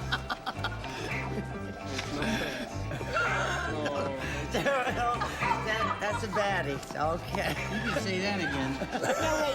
You're ready. You're ready. You're ready. I'm always ready. Semper Paratus. She's not ready. Is there a regular... I mean, is there an answer? Put some answer down there. Come on now. Is there a regular There's no answer? such thing as a regular answer in this show. If there is, I have Well, every once in a while... Charles, where are you? Every once in a while, there's a question where there's a regular Terry. answer. Grandma said, "My life with Grandpa was dull, dull, dull, until I put blank in his hot chocolate." What? What? She says, "Can you say aphrodisiac on television?" You just said it, honey. That's your answer, and that's what we have to go with. She says, "Could you say aphrodisiac on television?" What do you say, young feller? I said she put Tabasco in his hot chocolate. Gave him hot pants. Oh, is what that'd it wake did. him up, I say. What do you say? I say I wish I'd stuck with my original answer. I said pepper. I'm sorry. Pepper. And what do you say, Gary? I just said booze. Booze would do it. That'd spike the hot chocolate. This is the present. Yes, it needs a is. special touch. It does? Yes, and that special touch is geritol. Is that an aphrodisiac? No? Oh, okay. Well, it's advertised as one. I've been drinking it for years. What do you got on the card there? What do you think? Geritol. Oh, I see. Dull, dull, dull, and until pull up a blank in his hot chocolate, and she said aphrodisiac. Now, this is not a comment. It's an answer. Booze. Booze. Okay. Well, that was a darling answer. I don't care if they didn't match you. Didn't you think that was a darling answer? Yeah. Okay, so we got no score at the end of round one, but we do have a message for you. This is it. Got to quit now, ladies. We're in the end of round one, no score. And when we get back together again next time, don't spoil your record. Listen, you are splendid as usual. And we hope you will all come back next time because you're bound to the desk to come back. Welcome to the Liars Club. That's what I always say. Leave them with a laugh. That's it. You're talking down to us, Gene. It's embarrassing. What? You're talking down to us. No, It's I'm embarrassing. not talking to you. You were grand. Now, this is Gene Rayburn, Match Game 75. Join us next time. Goodbye.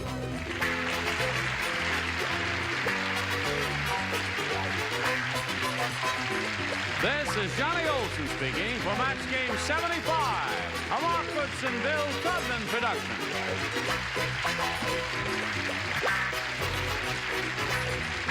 Stay tuned for Tattletale, starring Bert Convy, next over most of the CBS stations.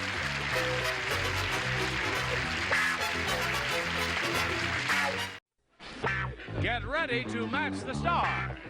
Bill Anderson, Brett Somers, Charles Nelson Riley, from the new show Sugar Time, Dee Dee Carr, Richard Dawson, and Marsha Wallace, as we play the star-studded Big Money Match Game 78. And now, here's the star of Match Game 78, Gene Rayburn.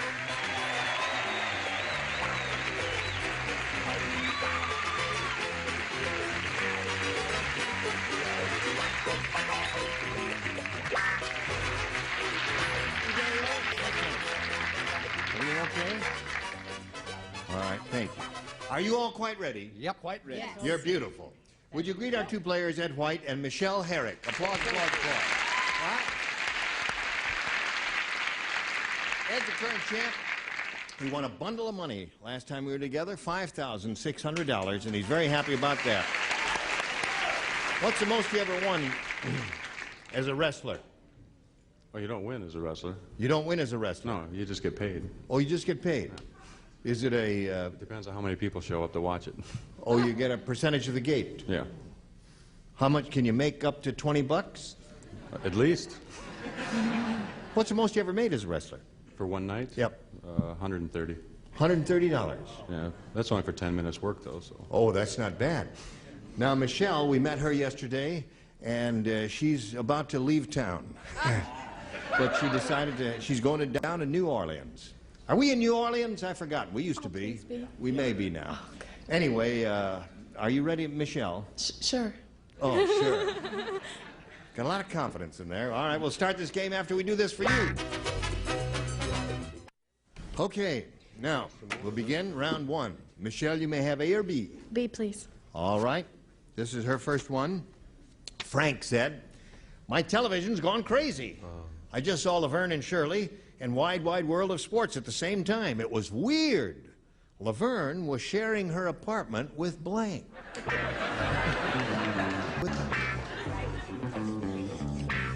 Laverne and Shirley and Wide Wide World of Sports.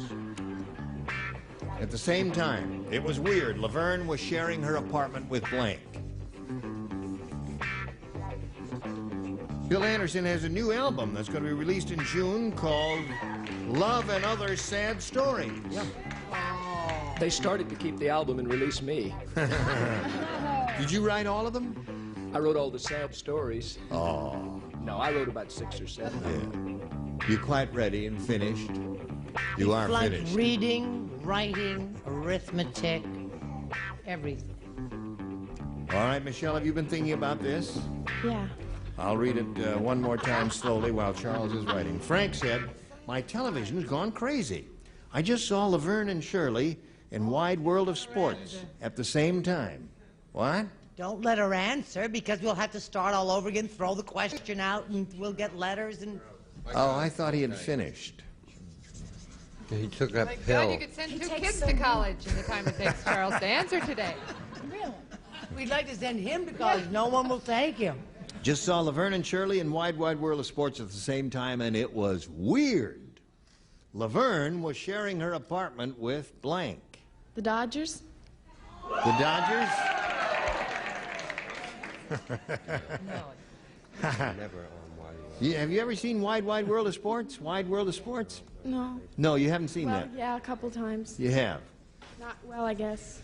No, I guess she didn't pay too much attention to it. I've never seen the Dodgers in Wide World of Sports. Have you? I haven't No. either. No, but I did see this show in New Orleans the other day. This show? Yeah, I really did. So, you know, I have a television in my bus, and we were traveling, and we watched it in New Orleans, and as we got out of town, it faded out, and we turned it over and picked it up from Baton Rouge. So you're covered very well. Good. That's good to hear. Thank you. I said she shared her apartment with Howard Howard Cosell. Cosell. Okay. Show us your Howard Cosell. You wouldn't want to see it, trust me. Well, the only sports figure I know, right, in the whole wide world is Howard Cosell. I'm sorry.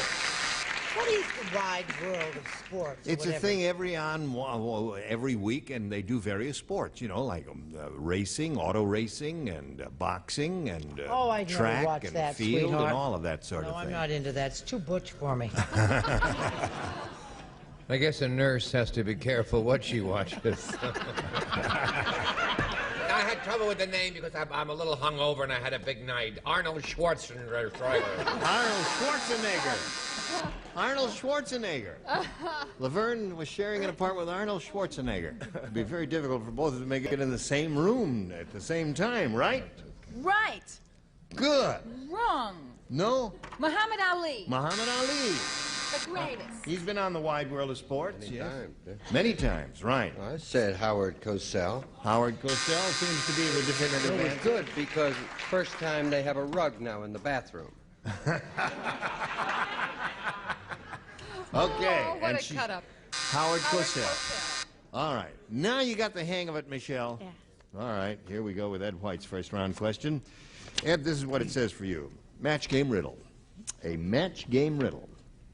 Do you know how to tell the difference between a Playboy bunny and an Easter bunny? No.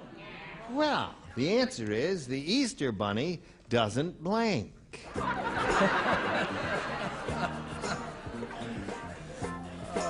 Okay. How to tell the difference between a Playboy bunny and an Easter bunny? The answer, the Easter bunny doesn't blank.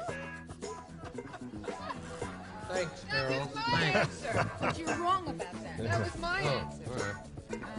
But you changed your mind, right? Well, yeah, I did. Okay. I've gotten... Can we hear it again, please? Yes, of course. The decorum has been quite... Match game riddle. How to tell the difference between Excellent a Playboy reading. bunny and an Easter bunny? The answer, the Easter bunny doesn't blank. That's how you tell the difference. Okay. Man is indefatigable. You, dear, not him. Oh, I see. Thank you. That is a compliment indeed. All right, they're all about ready. We'll come over here to Ed White. This match game riddle for you, Ed White. Do you know how to tell a difference between a Playboy bunny and an Easter bunny? And the answer, well, the Easter bunny doesn't blank. Pose nude. Really? I thought a bunny was always nude. I mean, have you ever seen a rabbit in blue denims? No? I haven't. No, and I haven't seen one wear those little outfits either. I didn't know what you call them, but I said the Easter bunny doesn't wear a little bunny suit. The Easter bunny doesn't wear a little bunny suit. What the hell does he wear then? That's his bunny suit. That's his right? bunny suit. His fur. No, he Oh, means, you know, the pantyhose. I know what he means, huh? Well, show us your card and don't make Well, trouble. there was so much similarity between. I did the rundown. Only difference, they serve drinks. Serve drinks. All right, well, that's good. Yes. That would come to you, wouldn't it? Yeah. No, I said work for tips. Work for tips. That's the only way to Stings tell an like Easter the other bunny two. from a Playboy bunny. All right, Dee Dee Khan, what do you say? I say, wear a bow tie. Wear a bow tie.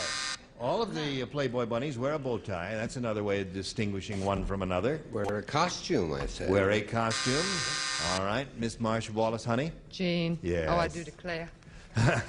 This is the second time today I've matched Miss Brett. Really? I'm very alarmed. Serve drinks. Serve drinks. Okay. So there we are at the end of round one, and we ain't got no score.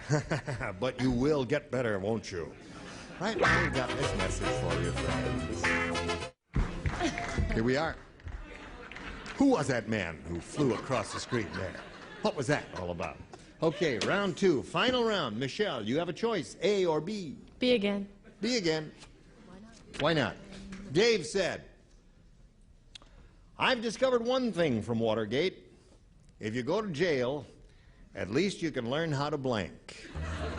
Come here, because as far as I know, nobody went to jail of that whole thing, but I don't want to get started. Well, now, a on lot that. of them did They're go all to coming jail. out for operations, All right. And they can't go back in because they're not well, and certain people living in various places. Cut! Oh, okay. Discovered if you go to jail, at least you can learn how to... I got it. You got it? Who says crime doesn't pay? Watergate is living proof. Haldeman wrote a book, made $1 million. Quiet! Oh, dear. How you do go on. All right, is everybody ready over there? Charles? Just a minute. Okay. Time. All right, Michelle, have you thought about it? Oh, yeah. All right, wait a minute now.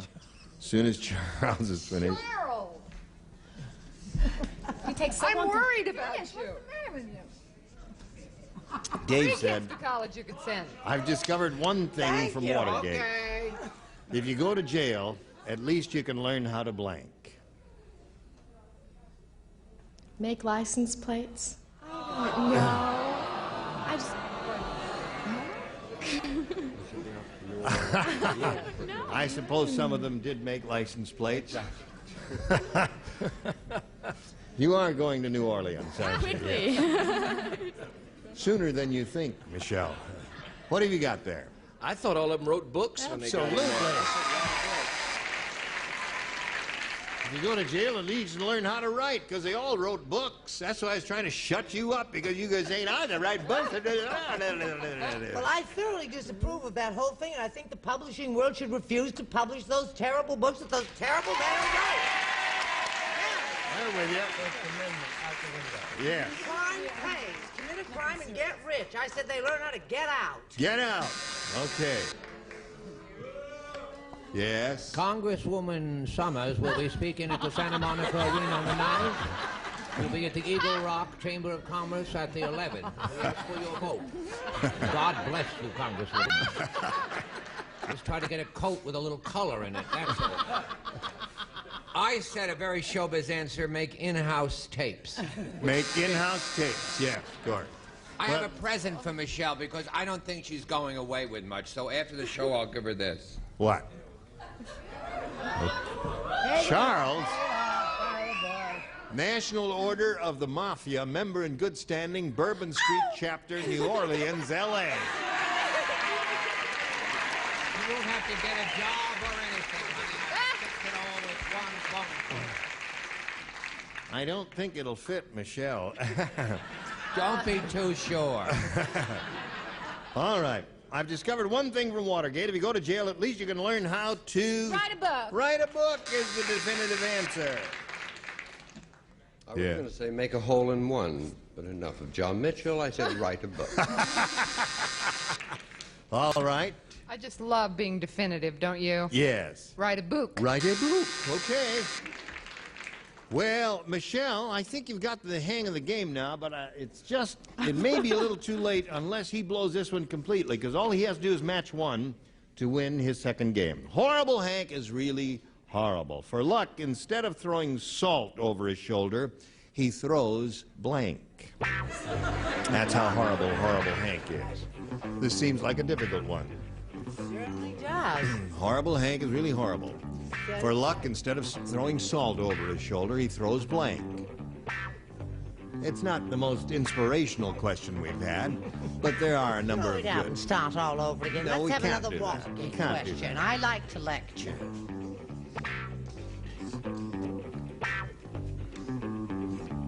All right, Ed White. Horrible, right, is the operative Horrible word. Hank, right. Horrible Hank, Ed, is really horrible. For luck, instead of throwing salt over his shoulder, he throws blank. His wife. His wife. One wife is all he needs to win his second game. He's got $5,600. Don't owe him. Okay. The answers so far have been so bad that I was really anticipating a bad answer. I just said pepper. But... Salt and pepper. Okay. I said what I had to say about Watergate. Horse manure. Horse manure. This is a driven woman. That's right. A woman with a purpose. Yep. Hello, Chuck. I say God bless her, and all the people at the polls will show you that in November. I said Mexican chili powder. You did say that, didn't you? And hit her right on the head with it. Dee Dee, did you write an answer for us on this? I certainly did. You did. I'm so Yes, happy. This answer is really full of it. Beans. Doggy doo-doo. Doggy doodoo. Well, that might bring you luck. Certainly wouldn't bring any luck to the guy standing in back of you.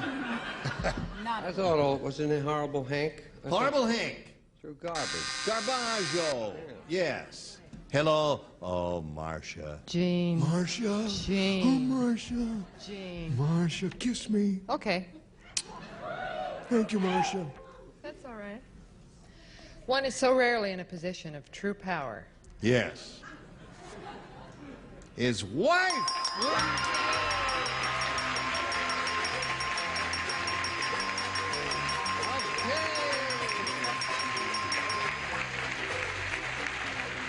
Now, Michelle, we're going to send many gifts for you. Now, do you want the gifts sent to you here or in New Orleans? It looks like I'm going to be here for a while, so here. Oh, since you didn't win any money, you can't get down there yet. All right, we'll send the gifts to you here. Thank you for being with us on Match Game 78. Michelle Herrick will spin her off and spin a message or two for you. Today's consolation prizes are first, a Hoover Celebrity 2 with more copper cleaning power than any other make canister. Another good reason why America trusts Hoover. And comfortable Hager slacks, machine washable in a wide range of beautiful colors and patterns. Hager slacks, because looking good makes you feel good. And ceilings by Celotex. Choose from a wide variety of patterns, colors, and textures, all so beautiful and easy to install. They enhance any room. And jewelry from Sarah Coventry, who has jewelry with fashion know-how for every occasion. Versatile, fashionable Sarah Coventry jewelry sold at home fashion shows. Ready again is Gene Rader. Thank you, Johnny Olson. Here's Big Ed White again. He's got $5,700. Listen, now that we've made you famous, will your price go up as a wrestler? I doubt it. What do you mean you doubt it? This show goes all over America. It's a very popular show. People will know who Ed White is now. They never heard of Ed White before this. Don't you think you could get $150 a night instead of $130? Maybe 30. Your price is going down. Okay, good luck anyway, Ed. Here we go. Another chance at $5,000. We polled the studio audience and said, write down your most popular answer to this. Blank of luck. $500 for matching their most popular answer. $250 for the second most popular response. And if you match the answer they gave third most frequently, you get $100. 3 of the 6 will assist. Richard? But I wish you the best of luck. Best of luck is 1. Charles? Lots of luck, and that's what we have to wish Brett. I've got the first poll results here. Yes. Shirley Chisholm, 352,472. Bella Absop, 364,211. And Brett Summers, 0. But we're sliding. We're Don't holding. quit now. All right, one more. Didi. Out of luck. Out of luck. All right. Out of luck, best of luck, and lots of luck are the three they've given you. You may choose one of those or think up one of your own. I'll say lots of luck. Lots of luck is Charles' answer. Let's find out if it's up there, and if so, where. We'll reveal the $100 response. Best of luck is the answer Richard gave you. May we see the $250 number? Out of luck is the one Didi gave you. You got the 2 out of the 3 the celebrities gave you. Let's find out if lots of luck is up there right now. Yeah.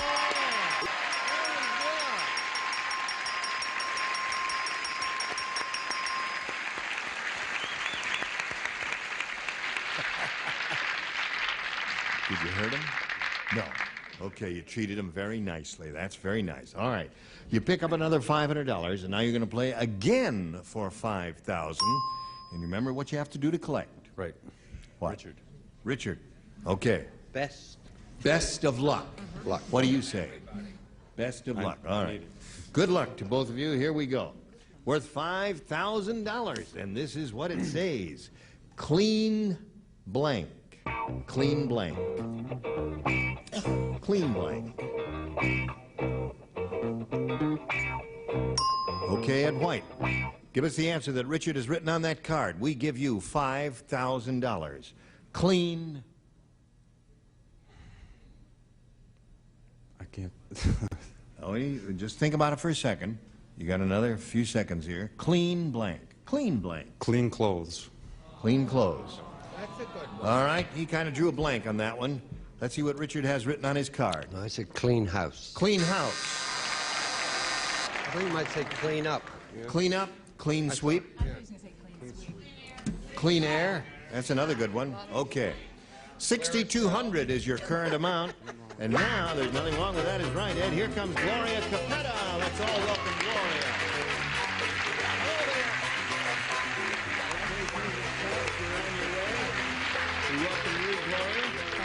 Welcome you to Match Game 78. Thank you for showing up, and ask you to tell us a little bit about yourself. Well, I'm from El Cerrito, California, and I moved there about a year ago from Little Rock, Arkansas. I'm married for 30 years. I have a beautiful 2-year-old grandson. That's wonderful. What made you move from Arkansas to California? Well, I lived here originally, and then we lived there for 5 years, and my husband was transferred back here. What does he do? He's a salesman. Are you happy to be here? Yes, very. We're happy to have you Thank here. you. Okay. Good luck to you, Gloria. We can't start right now. We've got to do a little business with America, but we will play a game with Gloria and Big Ed White. This cameraman's pointing to that one, that pen's pointing to that one, and here I am. Listen, you were wonderful to be here with us today, and you'll be going to even better tomorrow. And I hope you both win some money. Marcia, you're in The Owl and the Pussycat. Are you going to call me Maria? No. It's Marcia. Marcia Maria. I'll never go. The Owl and the Pussycat in Dallas. Houston. In June in Houston. All right, goodbye, all. Join us in the violent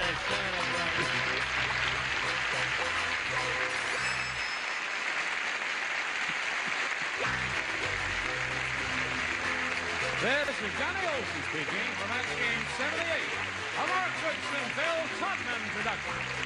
This program was edited for broadcast.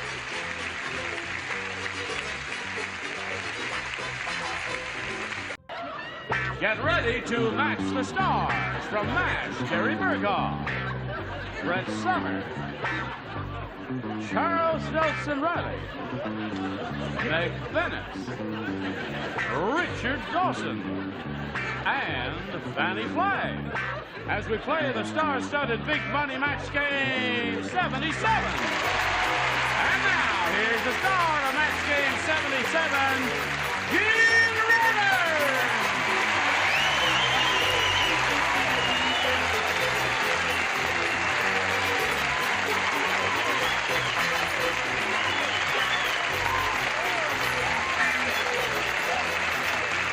Johnny Olson. Thank you very much.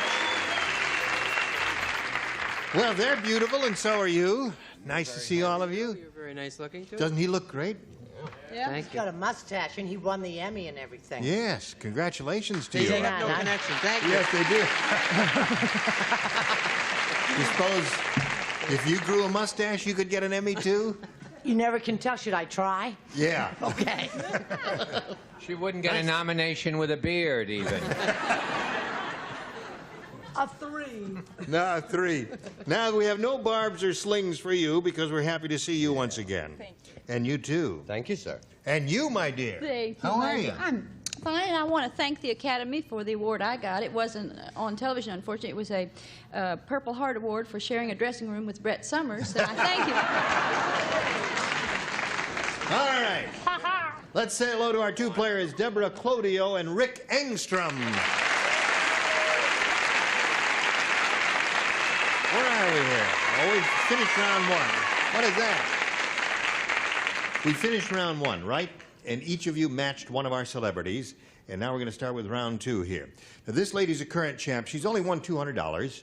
And she's going along there like Old Man River, and she's got a whole bunch of junk in front of her here. Those are from Like each maybe- one of my kids. What's that? They're good luck charms from each one of my kids. Oh, well, that's nice. I forgot how many kids you have. 5. 5, that's it. 1, 2, 3, 4, 5. 5 kids, huh? Okay, now, Rick here. Would you refresh our memories about where you're from, please? I'm a police officer, City of Los Angeles. Been with them for 9 years. Okay.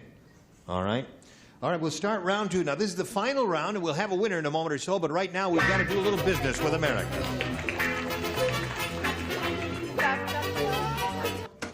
Second and final round. Rick, you may have A or B. I'll take B. B it is.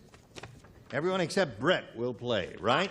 Did I match? You matched in the previous round. What came over me? I don't know. You had a lapse. Harry said to Fred, "When you told me that my blind date was a tomato, I thought it was because she was pretty, not because she had a big red blank." Oh, I like that. When you told me my blind date was a tomato, I thought it was because she was pretty, not because she had a big red blank. Do you know how I matched? How? I wasn't here. Somebody else was in this seat. No one occupied that seat. All right.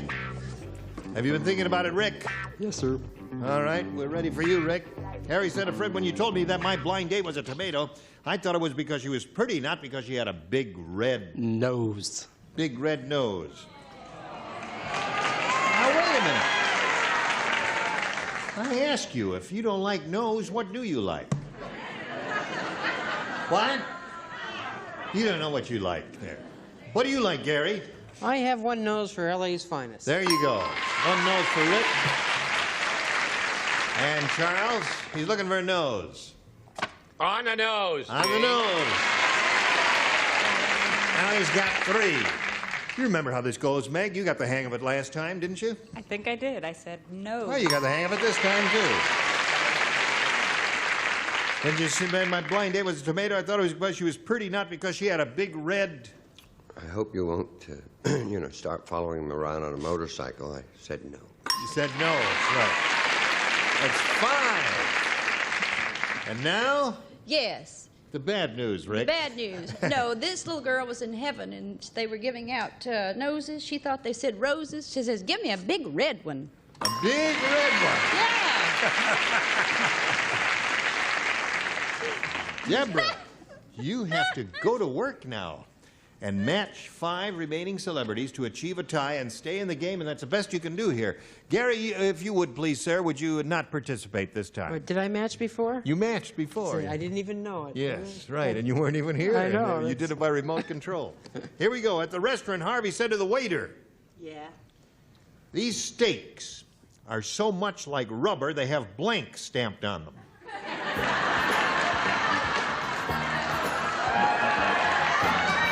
That way to go, Richie. Hey, Richie, that way to go. Hey, Rich. Okay. Waiting for Brett and Chuck. Deborah, think about it. Get a little ESP from your kids or from our celebrities. That's what you want. Come along, dear. At the restaurant, Harvey said to the waiter, "These steaks are so much like rubber, they have blank stamped on them." Breakable. What? Breakable. I can't think of anything. You really didn't listen to it. Oh, Deborah, you must listen carefully.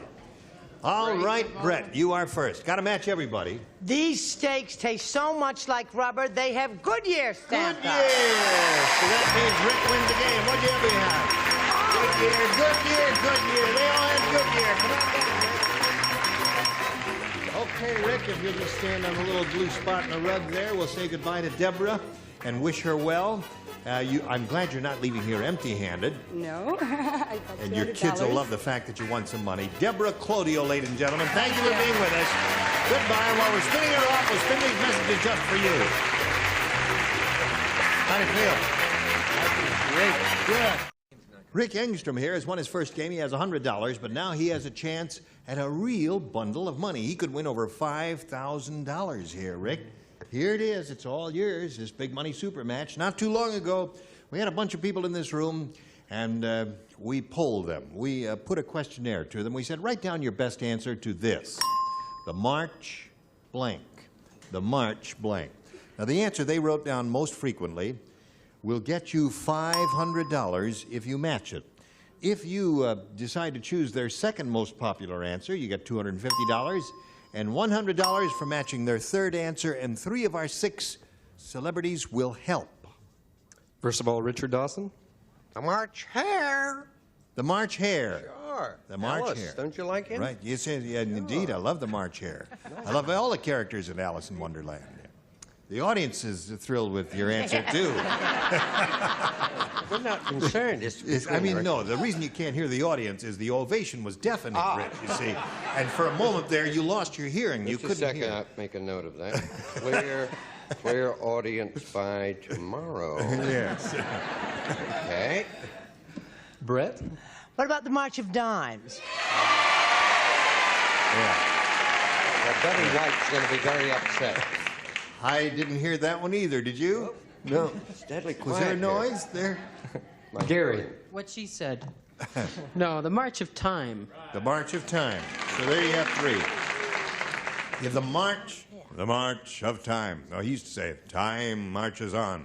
And then you got the March of Dimes, and you have the March Hare. I'll take the March of Dimes. The March of Dimes, what we got? Let's go to this big board now and begin down at the bottom and reveal the $100 response. The March Hare is... Aren't you ashamed? Rabbits for everybody. Right. See, it was up there. And now we'll reveal the $250 response, the March of Time. All right, last chance now for the March of Dimes. Here we go. Slide it, please. Yes, you got it. Congratulations. Very good.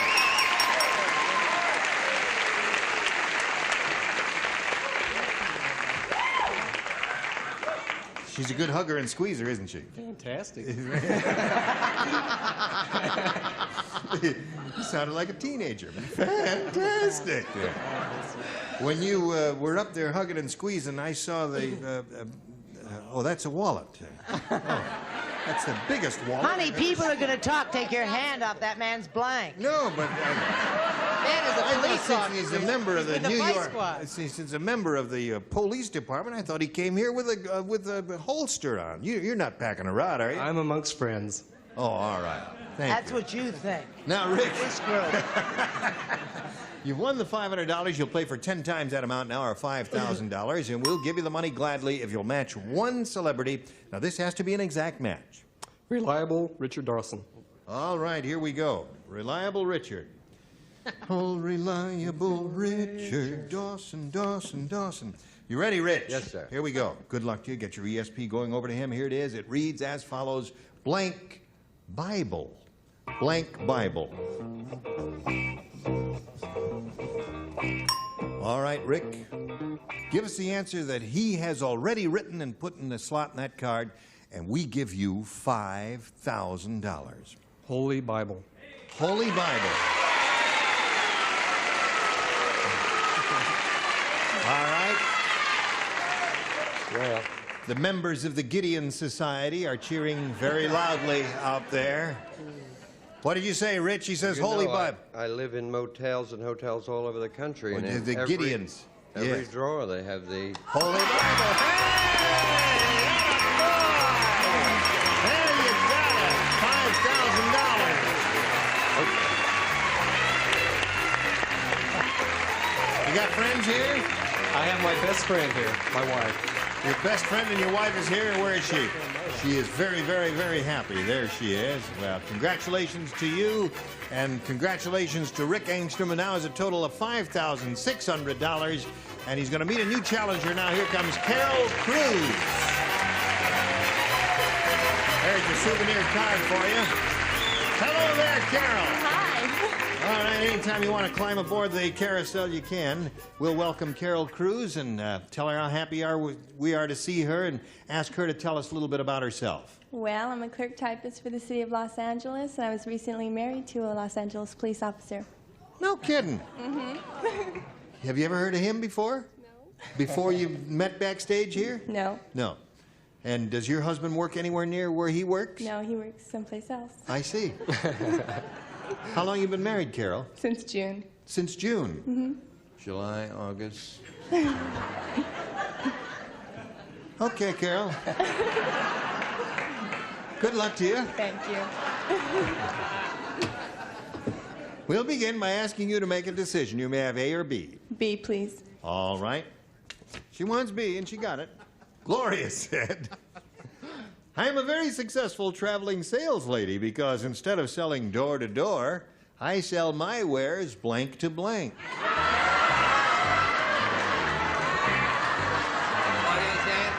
Gloria said, I'm a very successful sales lady because instead of selling my wares door to door, I sell my wares blank to blank.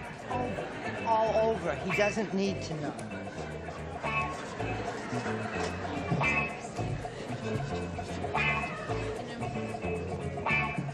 How's the trout farm? Terrific. Good. 18 inches. No kidding. Last one I caught. The trout, I mean. Delicious fish I've ever had was in his house. Absolutely terrific. Here we go, Carol.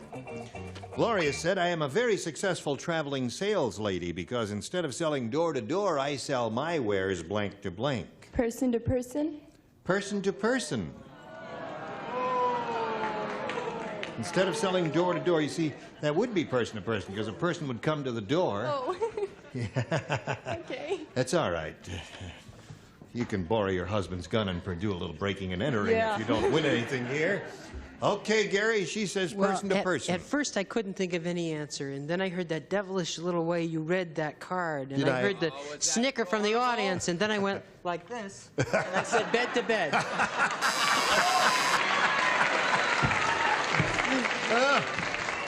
Which is in itself an interesting phenomena because that's what I said. Isn't that interesting? So we have two of those. You're getting the hang of it now, aren't you, Carol? All right. Hello, Chuck. Did you ever sit all day with Ella Raines and Adolphe Menjou? You can go nuts. Adolphe Menjou. Bed to bed. Okay. All right. This lady sells her wares bed to bed. What do you say to that, Meg? I say bed to bed. Oh, wouldn't this have been a big winner for you, Carol, if you had said it?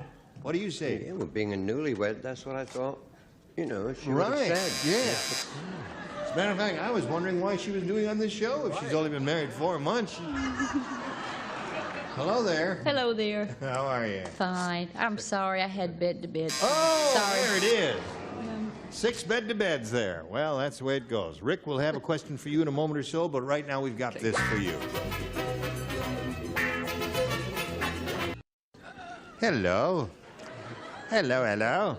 All right. You ready, Rick? Yes, sir. First rounder. Remember, they're a little tougher. She had a little trouble with hers. Let's see how you do with yours. They're slippery, too. Yeah, they're slippery, right? Fat Frida was such a fat baby, she wasn't delivered by a stork. She was delivered by a blank. Fat Frida, fat baby.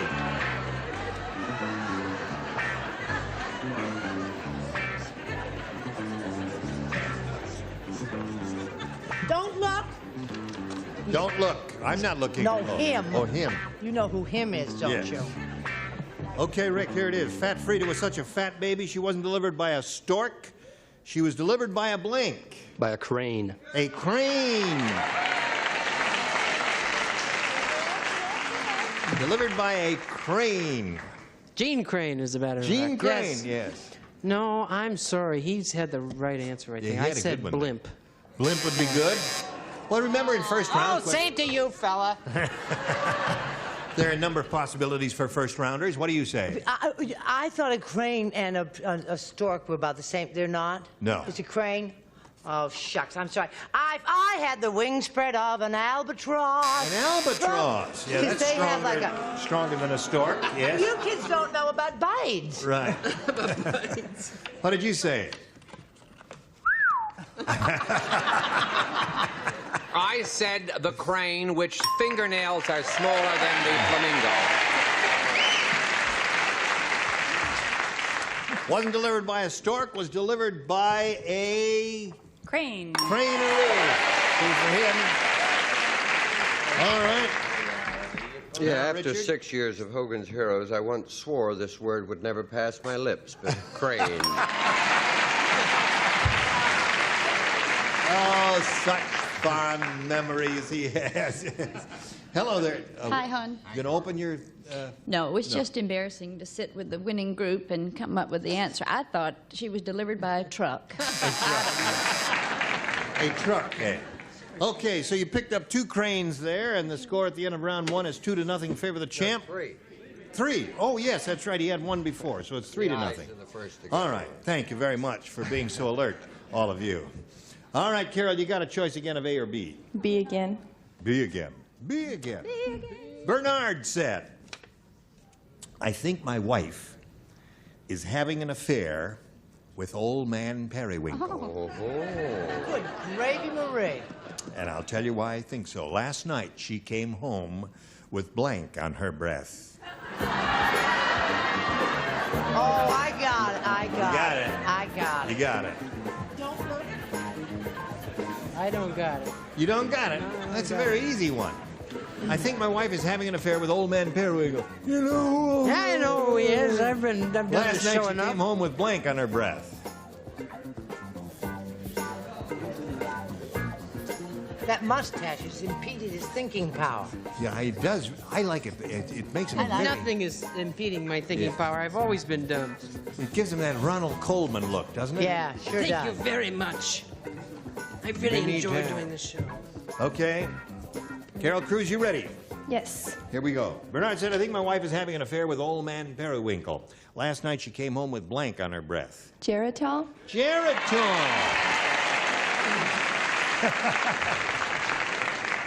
Rick likes your answer. They like your answer. Let's see if the celebrities like your answer. I said false teeth. Was stretching a little. Now listen. Listen. Nobody's gonna make me get back my Emmy.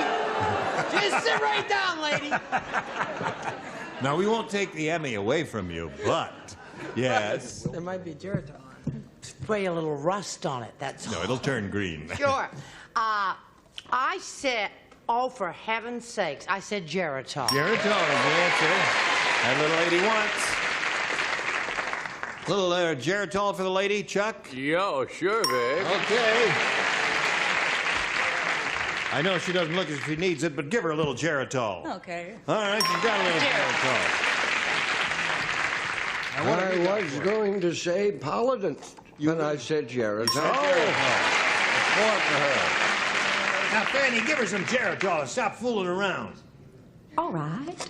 Geritol. Okay. Thank you. So now, here we are in the middle of round 2. It's 5-3, and you've got a little work cut out for you, Rick, and we'll see how it turns out after we see about this. I thought we'd have time to carry on, but we don't. We'll have to pick this up where we left off next time. Middle of round 2, score is 5-3 in favor of the challenger, and we'll look forward to seeing you both next time. And you, too, we'll look forward to seeing next time there. Any parting shots before we go? My friend B. Arthur won the Emmy, too. Oh, Isn't she that wonderful? did, yes. I That- cried because I was so glad. Were you there? No, I was sitting home going, oh! I thought I died and gone to that other place. Yes, it's a little quiet, isn't it? Join us next time for Match Game 77. I'm Gene Rayburn. Tally-ho!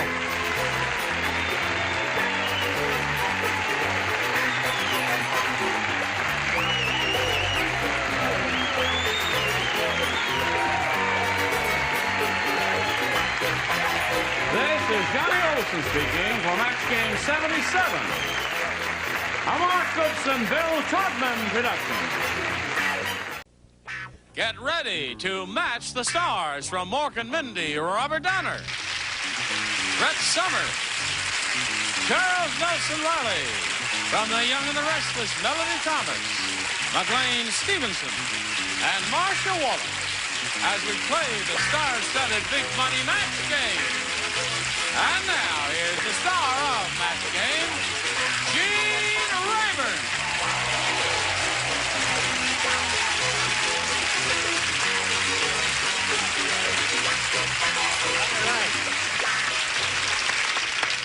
Listen, I gotta tell you, I was standing back there waiting to make my entrance, and this one, Melody Thomas, she comes running backstage there to take her place, but she was wearing this hat. Now, I made her take it off, and she's gonna put it on now and run across the stage the way she did. Now, go ahead, start running. My favorite hat. It only moves. When I walk. It only moves when you walk. All right. There we go. Now, why do they call it a pig hat? Gene, there's a pig on it right there. Yeah, but why a pig? Why not a wolf or a... Because pigs are wonderful. Pigs are wonderful. And my girlfriend collects penguins, and she's got a hat just like this with penguins, and we go around town, you know, with pigs and penguins. Listen. You don't appreciate it. Do you see what it says here? I'm not a well woman. That's it, folks. All right, here we have Michael Silver and Jerry Spence. All right. Where'd we leave off yesterday? Remember, Michael is the flight attendant, and Jerry Spence is a newly wed lady, and we had a scoreless tie in round one, and since he went first last time, Jerry, you'll go first this time. A. All right. Have you seen the latest television special about ancient Japanese strippers? No. What's it called? Thank you for asking. It's called Show Blanks.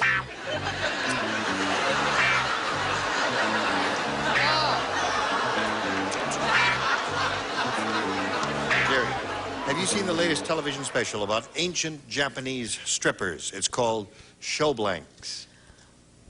I'm blacking out like you can't believe. You're blacking out? Yeah, hold on. on. Now wait a minute. Show ancient. If you repeat it, Japanese you strippers. Strippers. You know what a stripper is? Well, yeah, I've got All that right. down. It's All right. the other. It's a television special about ancient Japanese strippers. It's called Show Blanks. Ooh,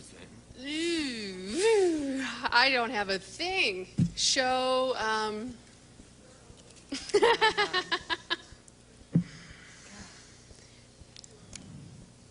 Who knows? Show. Do we have to do this? Yes. Can I throw this question out? No, you can't do that. You have Ancient to put something in the blank. strippers. Yeah. Oh, I don't know. Showboat. Who knows? Showboat. I have no answer. Yeah. Well, do you remember the television special that was done in... Shogun. Shogun. Yeah. But what? Well, I don't know. Maybe will. you'll find out in a moment. All right, Bob. I said show buns. Show buns. Oh, that was obvious. All right. All right, Brett. I usually buck a trend, but in this case, I said buns. Show buns. All right, Charles. Buns. Buns. Now she's got it. She understands it now. I get it now. All right, Melody. Ancient Japanese strippers. Playing a stripper on Young and Restless, I know very well. Yeah. She knows her buns. Yes. Right. To know them is to love them. All right, So to McLean. speak. You say you did play a stripper. I do, Oh, still I thought so. currently, Yes. Well, having played with a stripper myself, I also said show. Show buns. Well, that's 5 so far. All right, Marcia. Having spent most of my time at the Christian Science Reading Room, I've just heard about buns. Aha. All right. Now, Michael, all you have to do is match 1 to win the game. Let's see if it happens. Bill said it was strange having interior decorators for parents. When I was born, they tried to return me because I didn't match the blank. Strange having interior decorators for parents. Yep. All right,